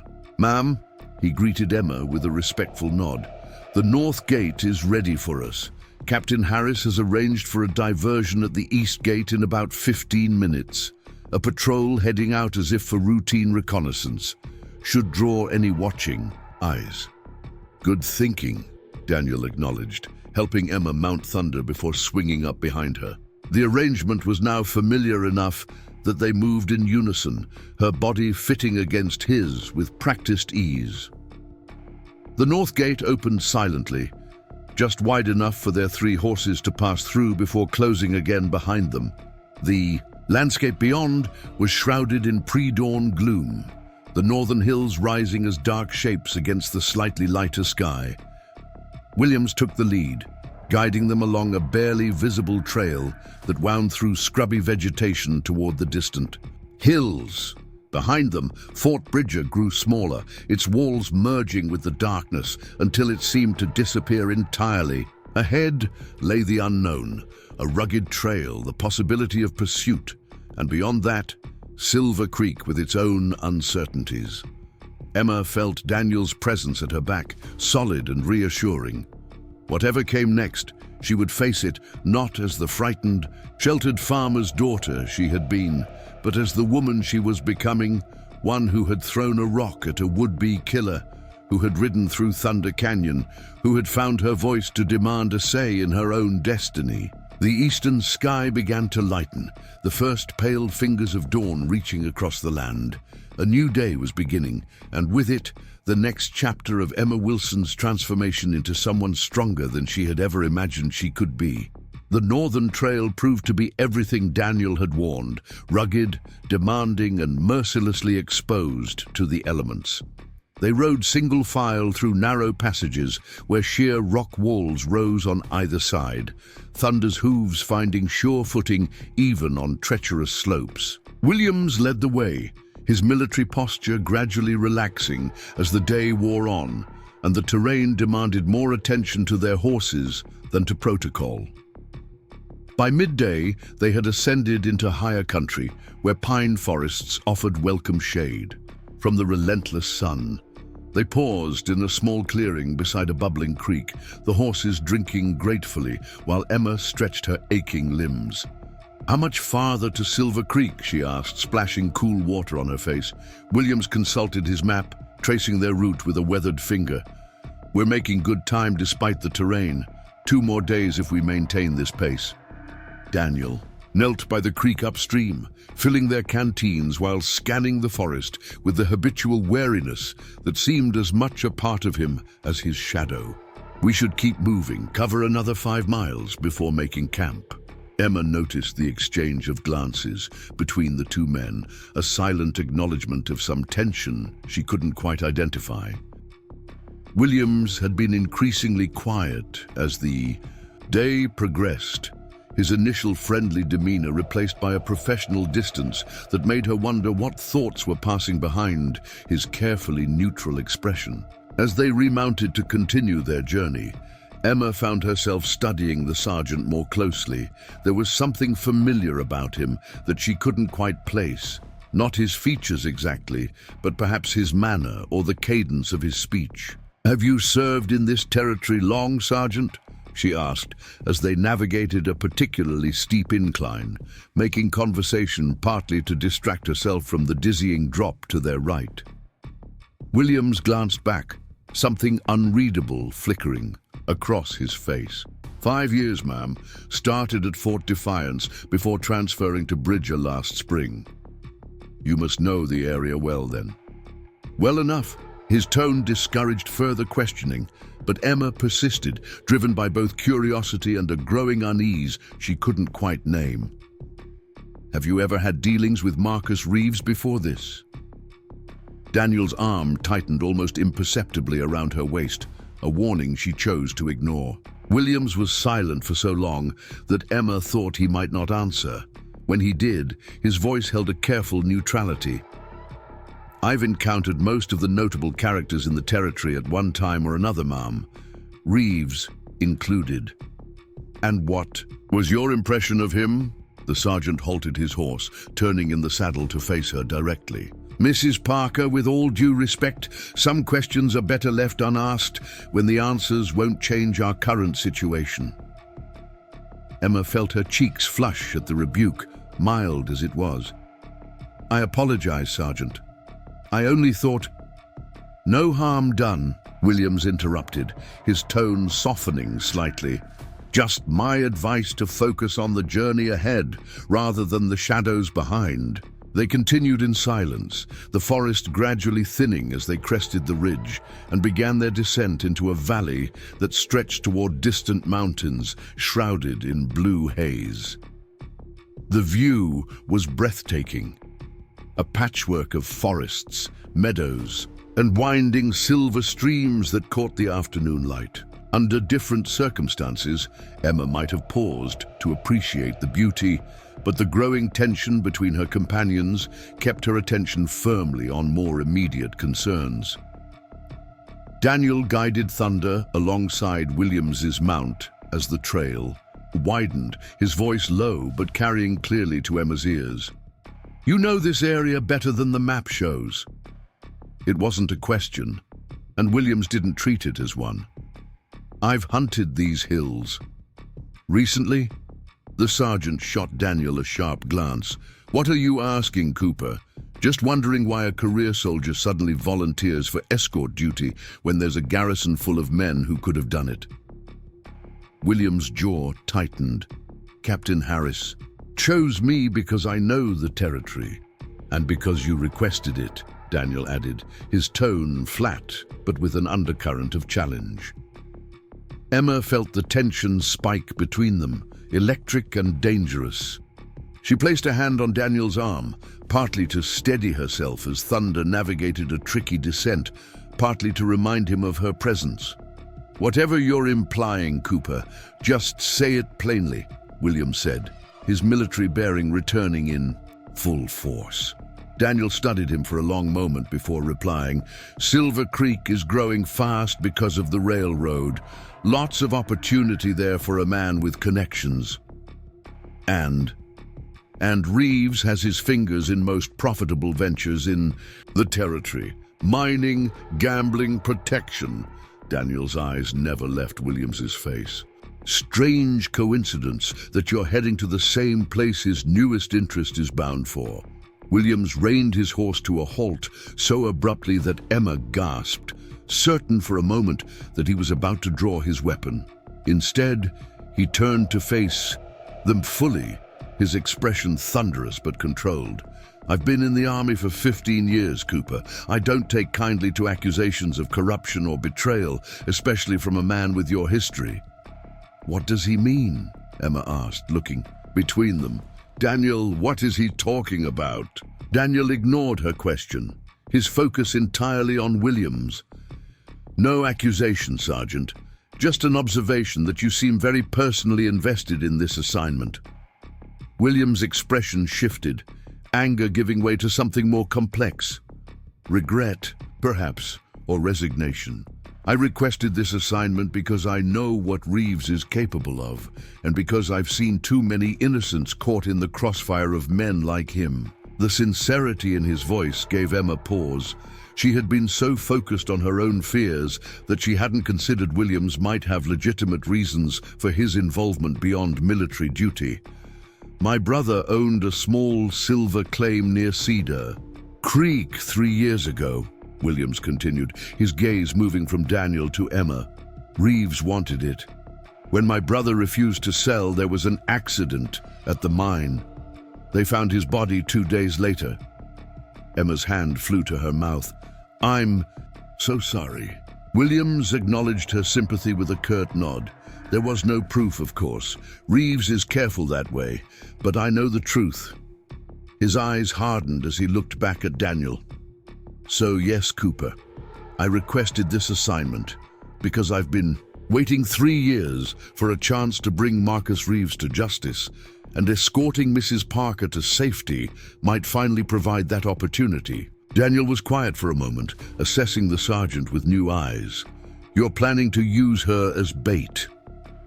"No," Williams said firmly. "I'm planning to get her safely to Silver Creek while remaining alert for an opportunity to apprehend a known criminal." "There's a difference." Emma found her voice again, determined not to be discussed as if she weren't present. "And if that opportunity doesn't present itself naturally, what then, Sergeant?" Williams met her gaze directly. "Then I complete my assigned duty and escort you to your sister's home, Mom. Whatever personal score I have with Reeves takes second place to your safety." The conviction in his voice was persuasive, but Emma still felt the cold fingers of doubt creeping along her spine. She looked to Daniel, wondering if he shared her misgivings. His expression gave little away, but the tension in his posture had eased somewhat. "Fair enough, Sergeant, but I'll be watching to make sure those priorities stay in that order." Williams nodded once, accepting the warning for what it was. "Understood. Now, we should make the most of the remaining daylight. There's a defensible position about 3 miles ahead where we can make camp for the night." As they resumed their journey, Emma leaned back slightly against Daniel, speaking quietly so only he could hear. "Do you believe him?" Daniel was silent for several strides before answering, his breath warm against her ear. "I believe he hates Reeves. Whether that works in our favor or against it remains to be seen." Emma pondered this as they rode, the rhythmic motion of thunder beneath her becoming almost hypnotic as the afternoon shadows lengthened across the valley. Williams's revelation had added another layer of complexity to their situation. Another person with a stake in Reeves's downfall. but one whose methods and motivations remained uncertain. The campsite Williams had mentioned proved to be a natural alcove formed by a jutting rock formation, sheltered from the wind and with clear sightlines in all directions. A small spring bubbled from the rocks, providing fresh water, and there was enough grass nearby for the horses to graze. They established camp with practiced efficiency, Williams taking the first watch while Daniel built a small, well-shielded fire. Emma helped gather firewood, grateful for the chance to stretch her legs after the long day's ride. As dusk fell, bringing with it a sharp chill, they ate a simple meal of jerky, hardtack, and coffee, the silence between them more contemplative than tense. "Tell me about your sister," Daniel said suddenly, breaking the quiet as he added another small branch to the fire. "What kind of woman is Sarah?" The question caught Emma off guard. She had been so focused on reaching Silver Creek that she had given little thought to what awaited her there beyond simple sanctuary. "She's practical," Emma said finally, searching for the right words to describe the sister she had both loved and resented. "Sensible in a way I never was. She saw the writing on the wall at our farm long before I did. Is she kind?" Daniel's question was simple but penetrating. Emma considered this. "In her way. She doesn't suffer fools or sentimentality, but she has a strong sense of fairness." She smiled slightly at a memory. "When we were children, she once bloodied a boy's nose for killing a bird's nest, just to see the eggs break. Then she lectured me for crying over the dead baby birds instead of helping her bury them properly." Daniel nodded, as if this confirmed something for him. "And her husband? What do you know of him?" "Very little. His name is James Miller. He owns a general store in Silver Creek. Sarah wrote that he's ambitious, forward-thinking." Emma traced patterns in the dirt with a stick, remembering the few letters she had received before communication had stopped entirely. "The last I heard, they were doing well. The railroad had brought new business to the store." Williams, returning from his patrol around their perimeter, caught the end of their conversation. "Silver Creek has changed significantly in the past year," he offered, settling across the fire from them. "The population has nearly doubled. New businesses opening every month. Your sister's husband picked a good location for his venture." "Have you been there recently?" Emma asked. Williams nodded. "Passed through about 2 months ago on patrol. It's becoming quite civilized. Has a proper hotel now, a bank, even talk of building a schoolhouse." Emma tried to imagine Sarah in this growing town, so different from the struggling farm where they had been raised. Had prosperity changed her, made her softer, perhaps, or only more determined to distance herself from her humble beginnings? "Will she welcome you, do you think?" Daniel asked, the question gentle but probing at Emma's deepest fears. "I don't know," she admitted, the truth easier to voice in the wilderness night than it would have been in daylight. "We didn't part. On the best of terms. She wanted me to come with her when she married, said I was throwing my life away, staying with father." Emma stared into the flames, remembering Sarah's frustrated tears, so rare from her practical sister. "I told her I couldn't abandon him. That family meant more than personal happiness. And now," Daniel prompted when she fell silent, "now I understand why she left." Emma's voice was barely audible over the crackling fire. "And I hope she can forgive me for not seeing it sooner." Williams cleared his throat, clearly uncomfortable with the personal turn of the conversation. "I'll take another turn around the perimeter before turning in. Cooper, you have middle watch." After he disappeared into the darkness, Daniel added another small branch to the fire, his movements deliberate and contained. "Family isn't always about blood," he said after a while, his voice low and reflective. "Sometimes it's about who stands beside you when the world turns its back." Emma studied his profile in the firelight, wondering at the experiences that had led him to such a conclusion. "Is that what Chief Blackhorse is to you? Family?" Daniel nodded slowly. "Him? his grandmother, a few others at the trading post. They took in a half-dead ex-soldier with nothing to offer but trouble and treated him like he was worth saving. "You were worth saving," Emma said with a conviction that surprised her. Daniel's eyes met hers across the fire, something vulnerable, flickering there before being carefully shuttered away. "Get some sleep. You think Reeves could have tracked us here? I think we should set watches, same as we would in the open." Daniel's tone made it clear this wasn't a suggestion. "Agreed." Williams checked his revolver, ensuring it was dry and ready. "I'll take first watch at the cave mouth. You two get some rest while you can."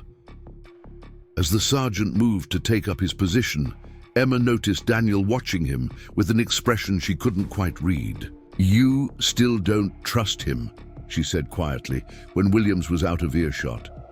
Daniel settled beside her, close enough that their shoulders almost touched. "I trust his hatred of Reeves. That's not the same as trusting the man himself." "What aren't you telling me?" Emma pressed, sensing there was more to his wariness than he had revealed. Daniel was silent for a long moment, staring into the flames as if they might contain answers. "Williams was stationed at Fort Defiance during the last major campaign against the Navajo," he said finally, his voice low and controlled. "He was part of the force that burned crops and orchards to starve them into submission." Emma felt her stomach tighten at the implications. "And Chief Blackhorse knows this. He knows." Daniel's expression was grim. "The chief believes in forgiveness, in the possibility of change, but some memories cut too deep for easy forgetting." "Is that why you left the army? Because of actions like that?" Daniel nodded once, his jaw tight. "I was ordered to participate. In a similar campaign, I refused. Things escalated. I was given the choice between court-martial or resignation." Emma studied his profile, seeing the pain of old wounds in the set of his mouth, the shadows in his eyes. "You chose honor over orders." "Some would call it insubordination," he replied with a hint of bitterness. "What would Chief Blackhorse call it?" A ghost of a smile touched Daniel's lips. He said it was the first step on a better path. They sat in companionable silence for a while, the fire crackling before them as rain continued to drum at the cave entrance. Emma was acutely aware of Daniel beside her, the solid warmth of him, the faint scent of leather and wood smoke that clung to him even when damp. "When this is over," she said suddenly, "what will you do? Return to Red Mesa?" Daniel considered the question as if it hadn't occurred to him to think beyond their current journey. "Probably. Unless," she prompted when he didn't continue. His eyes met hers, something unspoken passing between them before he looked away. "The chief believes everyone has a purpose. Sometimes it takes a while to find it." Emma understood. He was evading a direct answer, but she didn't press. Instead, she changed the subject. "How much farther to Silver Creek from here?" "If the weather clears, we could make it by tomorrow evening." Daniel glanced toward the cave entrance where rain still fell steadily, "But this delay might push us to the following morning." The thought of being so close to their destination brought a mixture of relief and anxiety. Emma had focused so intently on reaching Silver Creek that she had given little thought to what would come after. Would Sarah welcome her? Would she be safe there, or would Reeves track her down eventually? And what of Daniel? Would he simply deliver her to her sister's door and return to his life at Red Mesa, their paths never to cross again? As if sensing her troubled thoughts, Daniel placed his hand over hers, where it rested on the cave floor between them. "One step at a time, remember?" His voice was gentle, a reminder of the promise he had made when this journey began. Emma turned, her hand to clasp his, drawing comfort from the simple human connection. "One step at a time," she agreed. A sudden commotion at the cave entrance drew their attention. Williams stood tense and alert, his hand on his revolver as he peered out into the rain. Daniel was on his feet in an instant, moving swiftly to join the sergeant. "What is it?" Emma asked, rising more slowly. "Riders," Williams replied tersely. "At least 3, maybe more, moving along the base of the cliff." Daniel drew his own weapon, positioning himself slightly behind Williams to get a better view. "Can you make out who they are?" The sergeant shook his head. "Too much rain, but they're moving with purpose, checking the cliff face as they go." "Looking for shelter from the storm?" Emma suggested hopefully. "Other travelers, perhaps?" The grim exchange of glances between the two men answered her question before either spoke. "Reeves," Daniel said flatly. "He's found our trail." Emma's heart began to race, the momentary peace of the cave shattered by the threat of pursuit. "How? We were so careful." "Doesn't matter now," Williams said, checking the chambers of his revolver. "What matters is what we do next." Daniel moved back to their gear, collecting his rifle and extra ammunition. "How far are they?" "Quarter mile, moving slow because of the rain." Williams turned to Emma, his expression grave but determined. "Ma'am, I need you to gather your things, quickly and quietly." Emma did as instructed, her hands trembling slightly as she rolled her blanket and collected her few personal items. "Are we making a run for it?" she asked, glancing toward the rain-lashed entrance. Daniel shook his head. "Too risky in this weather. Horses could slip, break a leg, and we'd leave a clear trail for them to follow." "Then what?" Williams gestured toward the back of the cave. "Those tunnels Cooper mentioned. We go deeper. Find a defensible position, or better yet, another exit on the far side of the ridge." Daniel was already moving, collecting their most essential supplies while leaving behind anything that would slow them down. "Emma, help me with the horses. We'll need to lead them carefully. The footing might be tricky inside." As they prepared to venture deeper into the cave system, Emma cast one last glance at the entrance, where rain continued to fall in silvery sheets. Somewhere out there, Marcus Reeves and his men were closing in, driven by greed and wounded pride to hunt her across the territory. A cold determination settled over her, replacing the initial spike of fear. She had come too far, endured too much to be claimed now as someone's property. Whatever waited in the darkness ahead, whether escape or confrontation, she would face it standing tall, her fate her own to decide. Daniel touched her arm gently, drawing her attention back to their immediate situation. "Stay close to me," he said, his voice low but steady. "And remember, you're stronger than you know." With Williams leading the way, a small lantern casting weak light into the darkness, they moved deeper into the cave, leaving behind the sound of rain and the threat of Reeves for the unknown perils that might lurk in the shadowed tunnels ahead. The cave narrowed as they progressed, the ceiling dropping so that Daniel had to duck his head in places. The horses grew increasingly nervous, thunder snorting and bulking, until Daniel's quiet reassurances calmed him enough to continue. The lantern's light created grotesque shadows on the rock walls, stretching and contracting as they moved, turning familiar shapes into monstrous silhouettes. "How far do these tunnels extend?" Emma whispered, her voice sounding unnaturally loud in the confined space. Williams glanced back, the lantern light casting his face in harsh relief. "Not sure. The old trappers spoke of an extensive system, but I've never gone beyond the first chamber myself."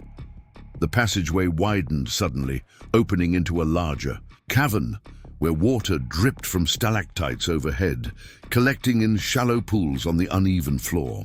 Their footsteps echoed strangely, creating a disorienting effect as sound bounced off the damp walls. Daniel halted, listening intently. "Do you hear that?" Williams raised the lantern higher, peering into the darkness ahead. "Water. Running. Water." An underground stream, Emma suggested, straining to hear what had caught their attention. Possibly. Williams moved forward cautiously, the horses' hooves splashing through shallow puddles as they followed. Could lead to another exit.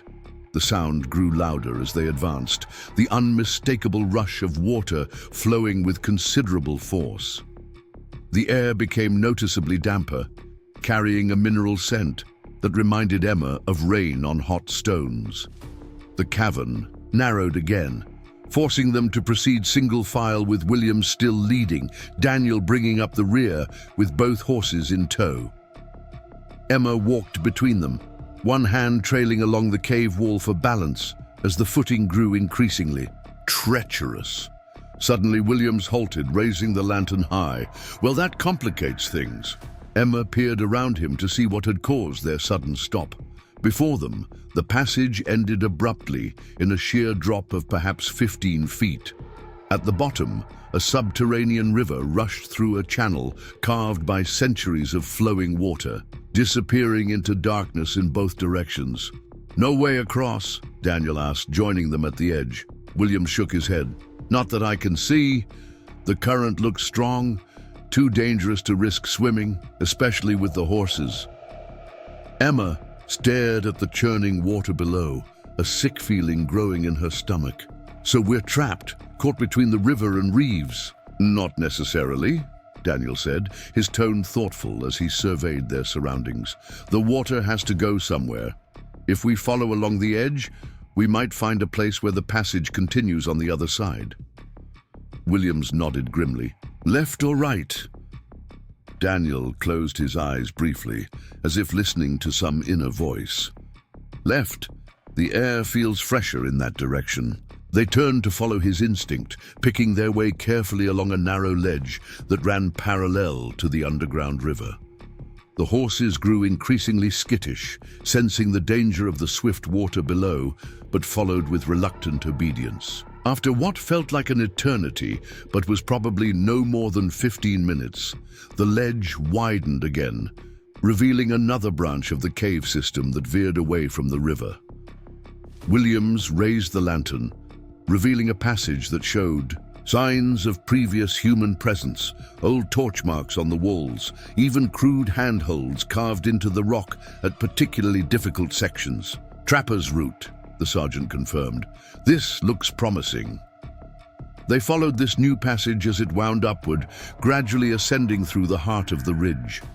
The air grew noticeably fresher, carrying hints of pine and open spaces. Rather than the damp mineral scent of the deeper caves, Emma had lost all sense of time and direction in the labyrinthine tunnels.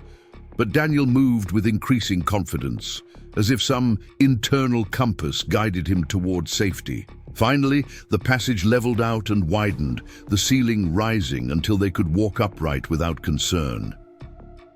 "We must be close to the surface," Williams said, his voice hushed but hopeful. "The question is, where exactly will we emerge in relation to Reeves and his men? And whether they've discovered we're no longer in the front cave," Emma added, the thought sending a chill through her despite the exertion of their climb. Daniel had moved ahead slightly, studying the walls with focused intensity. "There's a breeze," he said suddenly. "Fresh air coming from around that bend." They rounded the corner to find the passage ending in a narrow fissure that admitted a sliver of grey daylight. Daniel approached it cautiously, peering through before turning back to them with renewed purpose. "It opens onto a ledge about halfway up the eastern face of the ridge," he reported. "The rain has stopped, but the clouds are still low."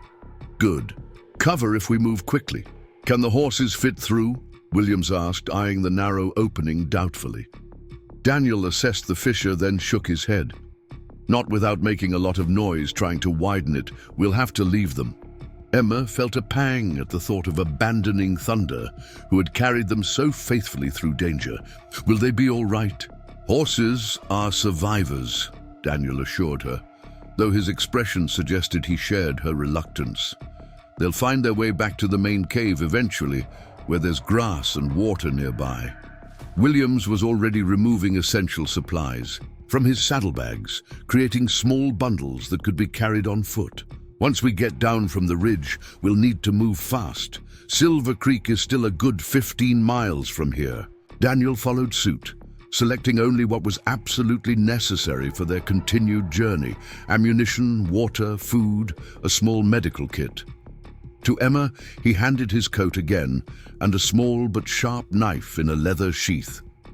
"Keep this with you," he said quietly as he helped her secure it at her waist, "just in case." The matter-of-fact way he said it made her stomach clench with renewed fear, but she accepted the weapon with a nod, understanding its necessity. With a final pat for thunder and a whispered promise to find him again if possible, they approached the fissure. Daniel went first, squeezing through the narrow opening with surprising agility for a man his size. Williams gestured for Emma to follow, then came last, the three of them emerging onto a narrow ledge that overlooked a steep, forested slope. The rain had indeed stopped, but low clouds still clung to the ridge, providing a natural concealment that might allow them to descend unseen. The ledge itself continued along the face of the cliff for perhaps 100 yards before an ancient rockfall had created a rough but navigable path to the forest below. "We follow the ledge to the rockfall, then make our way down," Daniel decided, already moving with careful steps along the narrow shelf of stone. "Stay close to the wall and test each foothold before putting your weight on it."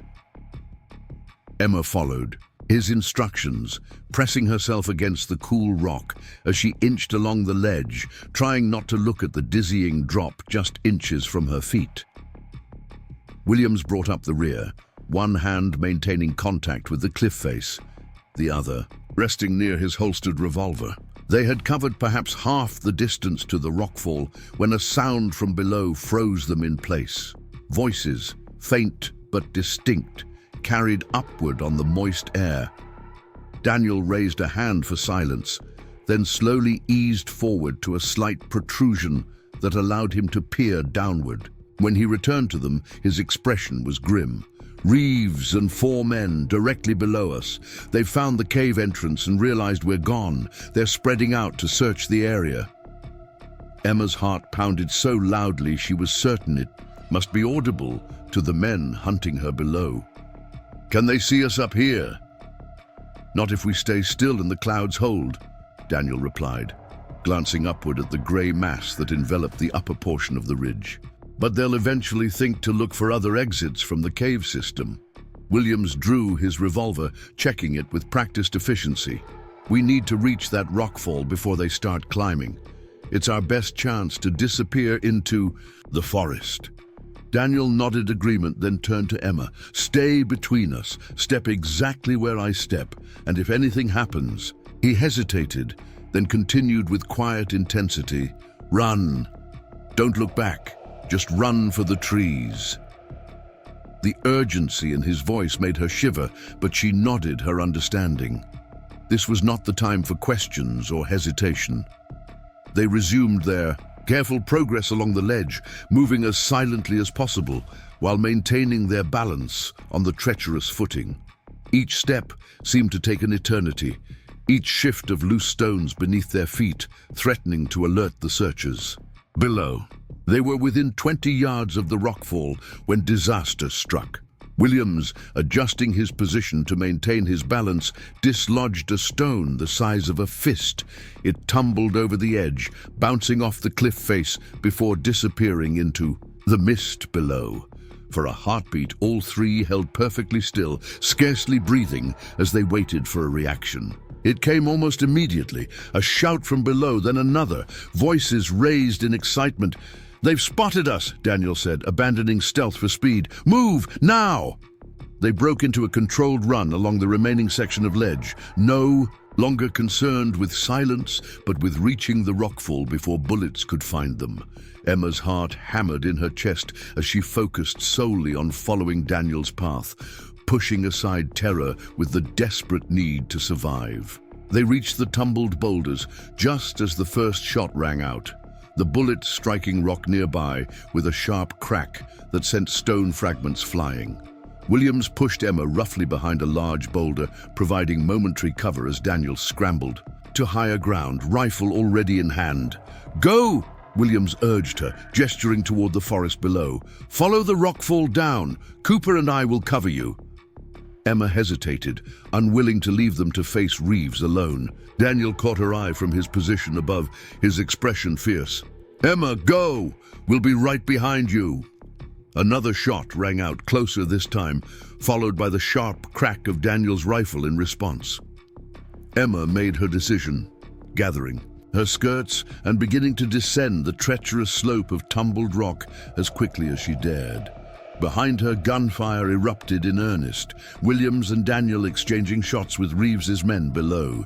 She forced herself not to look back, focusing instead on finding secure footing amid the shifting stones and loose earth.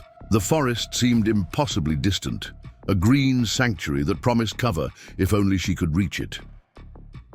The rockfall ended in a steep slope of scree that threatened to slide away beneath her feet with each step.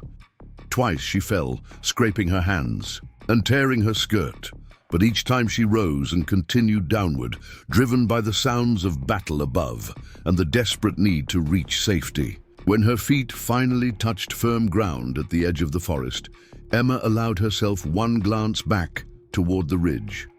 She could make out two figures still on the ledge, Daniel and Williams, positioned behind boulders, trading shots with unseen attackers below.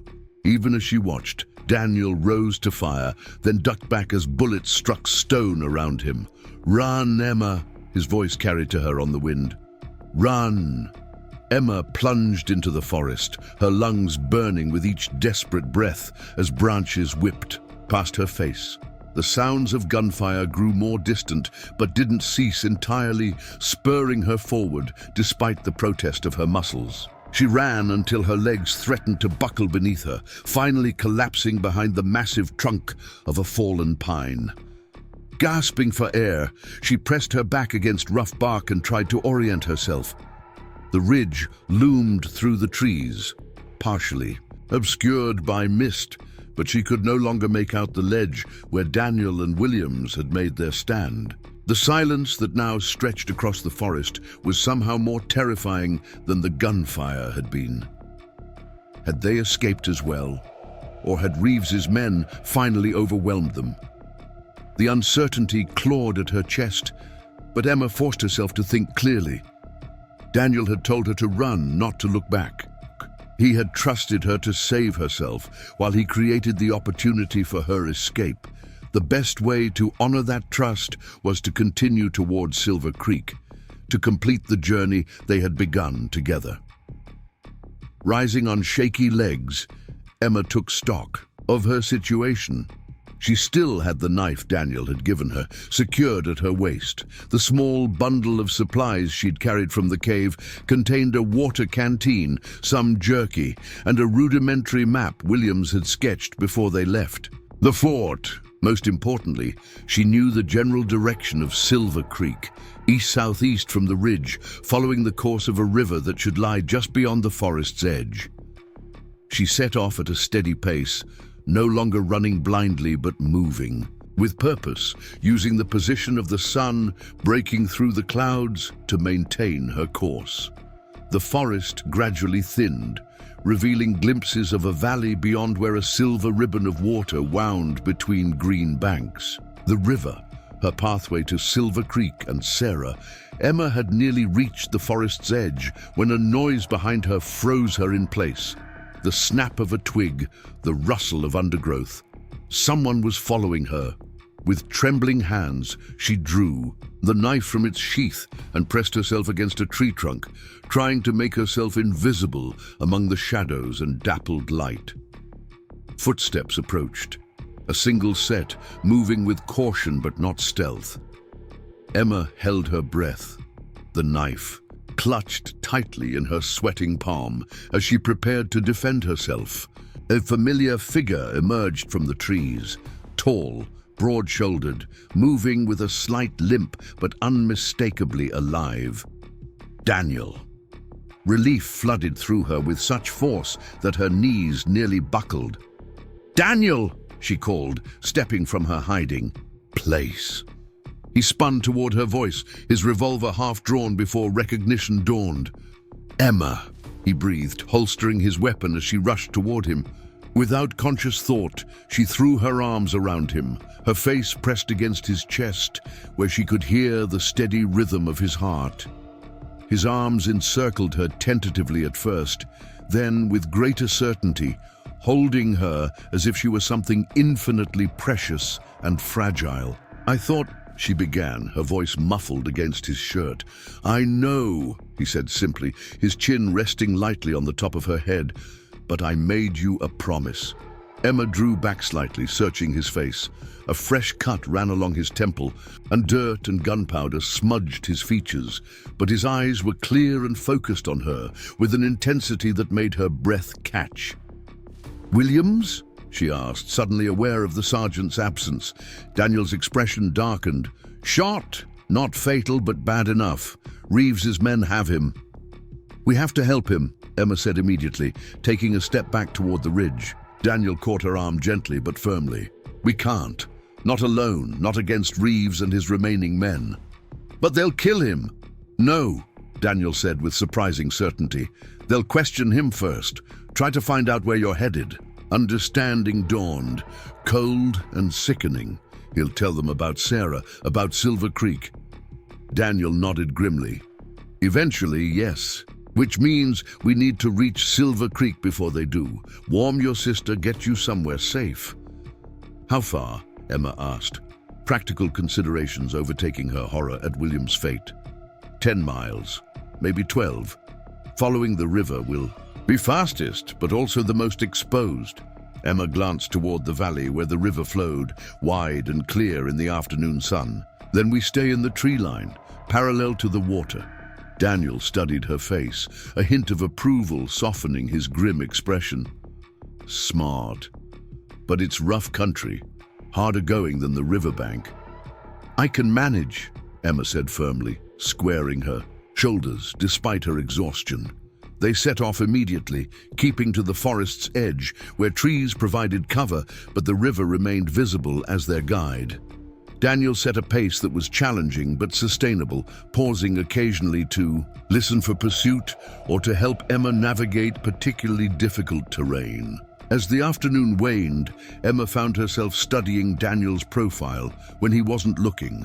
The hard line of his jaw, the watchful intensity of his eyes, the way he moved with constant awareness of their surroundings. In the few days she had known him, he had become more than a protector or guide. He had become someone whose presence made her feel anchored in a world that had been torn from its foundations. "What will you do?" she asked suddenly, as they paused to drink from the canteen. "After Silver Creek, I mean." Daniel wiped his mouth. With the back of his hand, his gaze fixed on the distant horizon. "I should return to Red Mesa. The chief will want to know what happened." And then he glanced at her, something unreadable flickering across his features. "I haven't thought that far ahead." Emma wanted to press, to ask if he might consider staying in Silver Creek, but the words stuck in her throat. What right did she have to ask such a thing? He had already risked his life repeatedly to protect her, a woman he barely knew, thrust upon him by circumstance and Chief Blackhorse's mysterious dream. They continued in silence as shadows lengthened across the valley. The terrain grew more challenging as the river cut deeper between rocky banks, forcing them to climb and descend repeatedly to maintain their course. Emma's muscles protested each new effort, but she pushed forward without complaint, determined not to slow their progress. As dusk approached, Emma noticed Daniel checking the sky with increasing frequency, his expression growing more troubled with each glance. "What is it?" she finally asked. "We won't reach Silver Creek before dark," he replied, gesturing ahead where the river disappeared around a bend. "We need to find shelter for the night." Emma nodded, trying to hide her disappointment. Another night in the wilderness meant another opportunity for Reeves to close the distance between them. They found a suitable location as the last light faded, a small hollow beneath an overhanging rock formation, sheltered from view on three sides and with good sightlines to approach. Daniel gathered dead branches for a small, nearly smokeless fire while Emma laid out their meager supplies. "We should reach Silver Creek by mid-morning tomorrow," Daniel said as they sat side by side, sharing the last of their jerky. "Assuming no further complications," Emma nodded, watching the flames dance in the gathering darkness. "And if Reeves follows?" Daniel's expression hardened. "Silver Creek has a sheriff now, according to Williams. Reeves may have influence in Cedar Creek, but a larger town might not tolerate his brand of justice so easily. Unless he has connections there too," Emma said softly, voicing the fear that had been growing since they'd learned of Williams's capture. Daniel didn't contradict her, which was answer enough. Instead, he added another small branch to the fire, his movements deliberate and controlled. "We'll deal with that if it comes. For now, get some rest. I'll keep watch." Emma wanted to argue, to insist he needed rest too after their harrowing escape and long journey, but exhaustion was already pulling at her limbs, making her eyelids heavy. She lay down on the hard ground, using her bundle of supplies as a makeshift pillow, and surrendered to sleep with Daniel's solid presence beside her. A final barrier between her and the dangers of the night. Dawn arrived with pearl-grey light, filtering through the trees and the distant call of a mockingbird, heralding the new day. Emma woke to find Daniel already alert, his rifle across his knees as he watched the forest with the patient vigilance of a man accustomed to solitude and danger. "Any sign of pursuit?" she asked, sitting up and wincing at the stiffness in her muscles. Daniel shook his head. "Nothing yet, but they'll be coming." They broke camp quickly, sharing the last of their water before setting off towards Silver Creek. The terrain grew gentler as they progressed, the river widening and slowing as it approached more settled lands. Occasionally, they glimpsed clearings where farms had been established, smoke rising from distant chimneys in the morning air. Civilization, so foreign after days in the wilderness, yet so familiar, it made Emma's heart ache with remembered normalcy. She found herself straightening her disheveled clothing, attempting to smooth her wind-tangled hair, as if preparing to rejoin a world where such things mattered. Daniel noticed, a rare half-smile touching his lips. "You look fine." "I look like I've been running for my life through the wilderness," Emma retorted, but returned his smile nonetheless. "True," he acknowledged, "but it suits you better than you might think."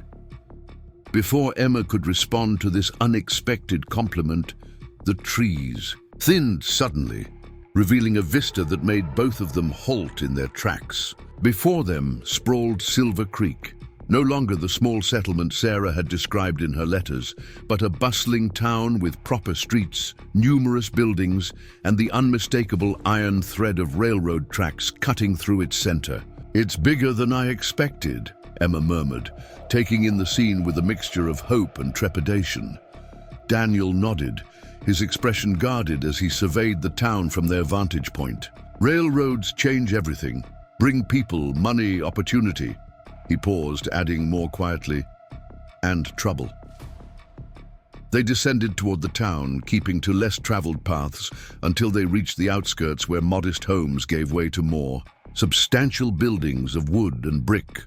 People moved about their morning business, shopkeepers opening their establishments, women hanging laundry, children racing to school with books tucked under their arms. Normal life, continuing without awareness of the drama unfolding at its edges. "Do you know where Sarah lives?" Daniel asked as they paused at the junction of two streets, uncertain which direction to take. Emma tried to recall details from her sister's infrequent letters. "Her husband's store is on the main street. They live above it, I think." They moved toward what appeared to be the commercial heart of Silver Creek, a wide street lined with businesses ranging from simple wooden structures to more imposing two-story buildings with false fronts and painted signs. Wagons and horses crowded the dirt street, while boardwalks offered pedestrians slightly cleaner passage. Emma scanned the storefronts anxiously, searching for any sign of her sister's married name. Finally, near the center of town, she spotted it, Miller's General Merchandise, painted in neat black letters on a freshly whitewashed building. The store was already open, customers coming and going through its wide front door. "That's it," she said, her heart beginning to race. After so much danger and distance, the reality of reaching her destination seemed almost unbelievable. Daniel touched her arm lightly. "Would you rather go in alone? Family reunions can be complicated." Emma considered this, touched by his sensitivity. "No," she decided. "I'd like you with me, if you don't mind." They crossed the street together, drawing curious glances from passers-by who noted their travel-worn appearance and Daniel's obvious frontier demeanor. Emma hesitated at the store's entrance, suddenly unsure of her welcome after so long apart from her sister. Daniel seemed to sense her uncertainty. "One step at a time," he reminded her gently. Taking a deep breath, Emma pushed open the door and stepped inside.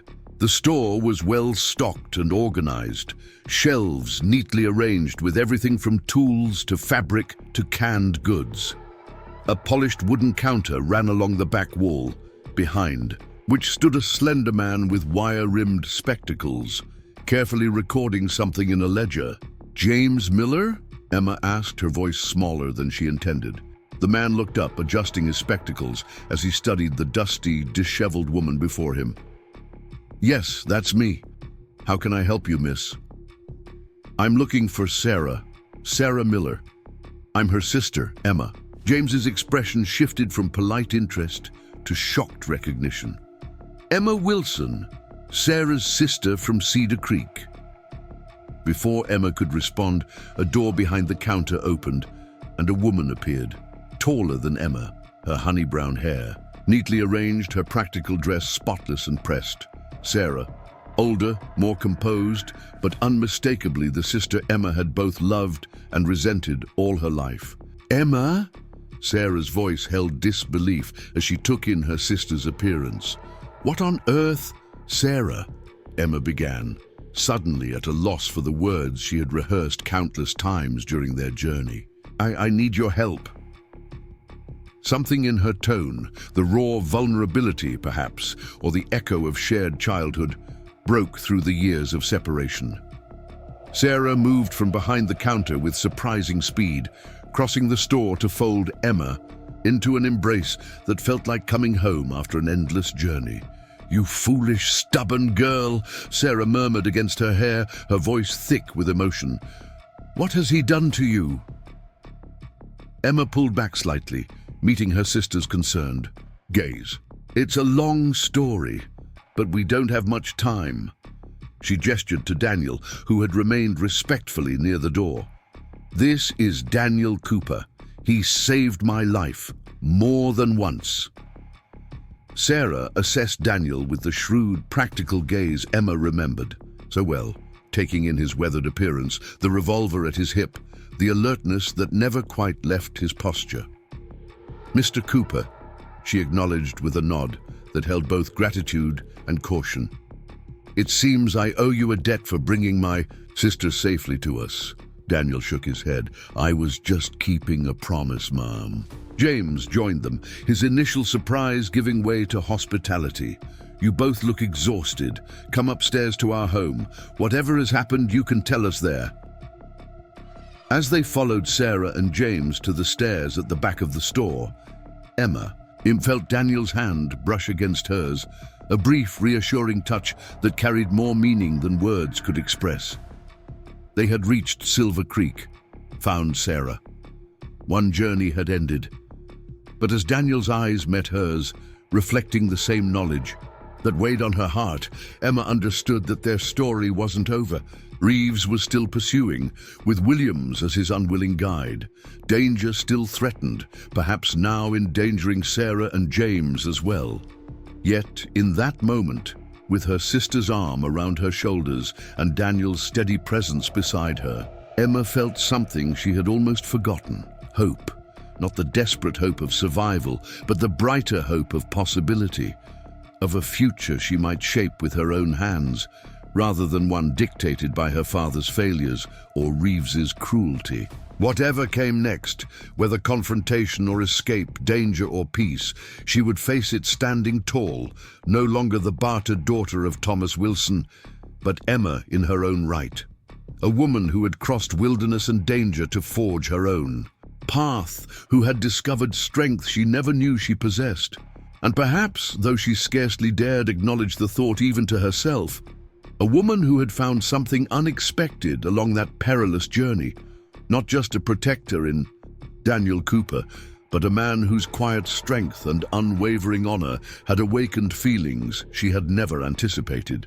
As they climbed the stairs to Sarah's home, Emma's hand found Daniel's again, their fingers intertwining briefly but definitely. One step at a time, he had taught her, and whatever steps came next, they would face them together. Up next, you've got 2 more standout stories right on your screen.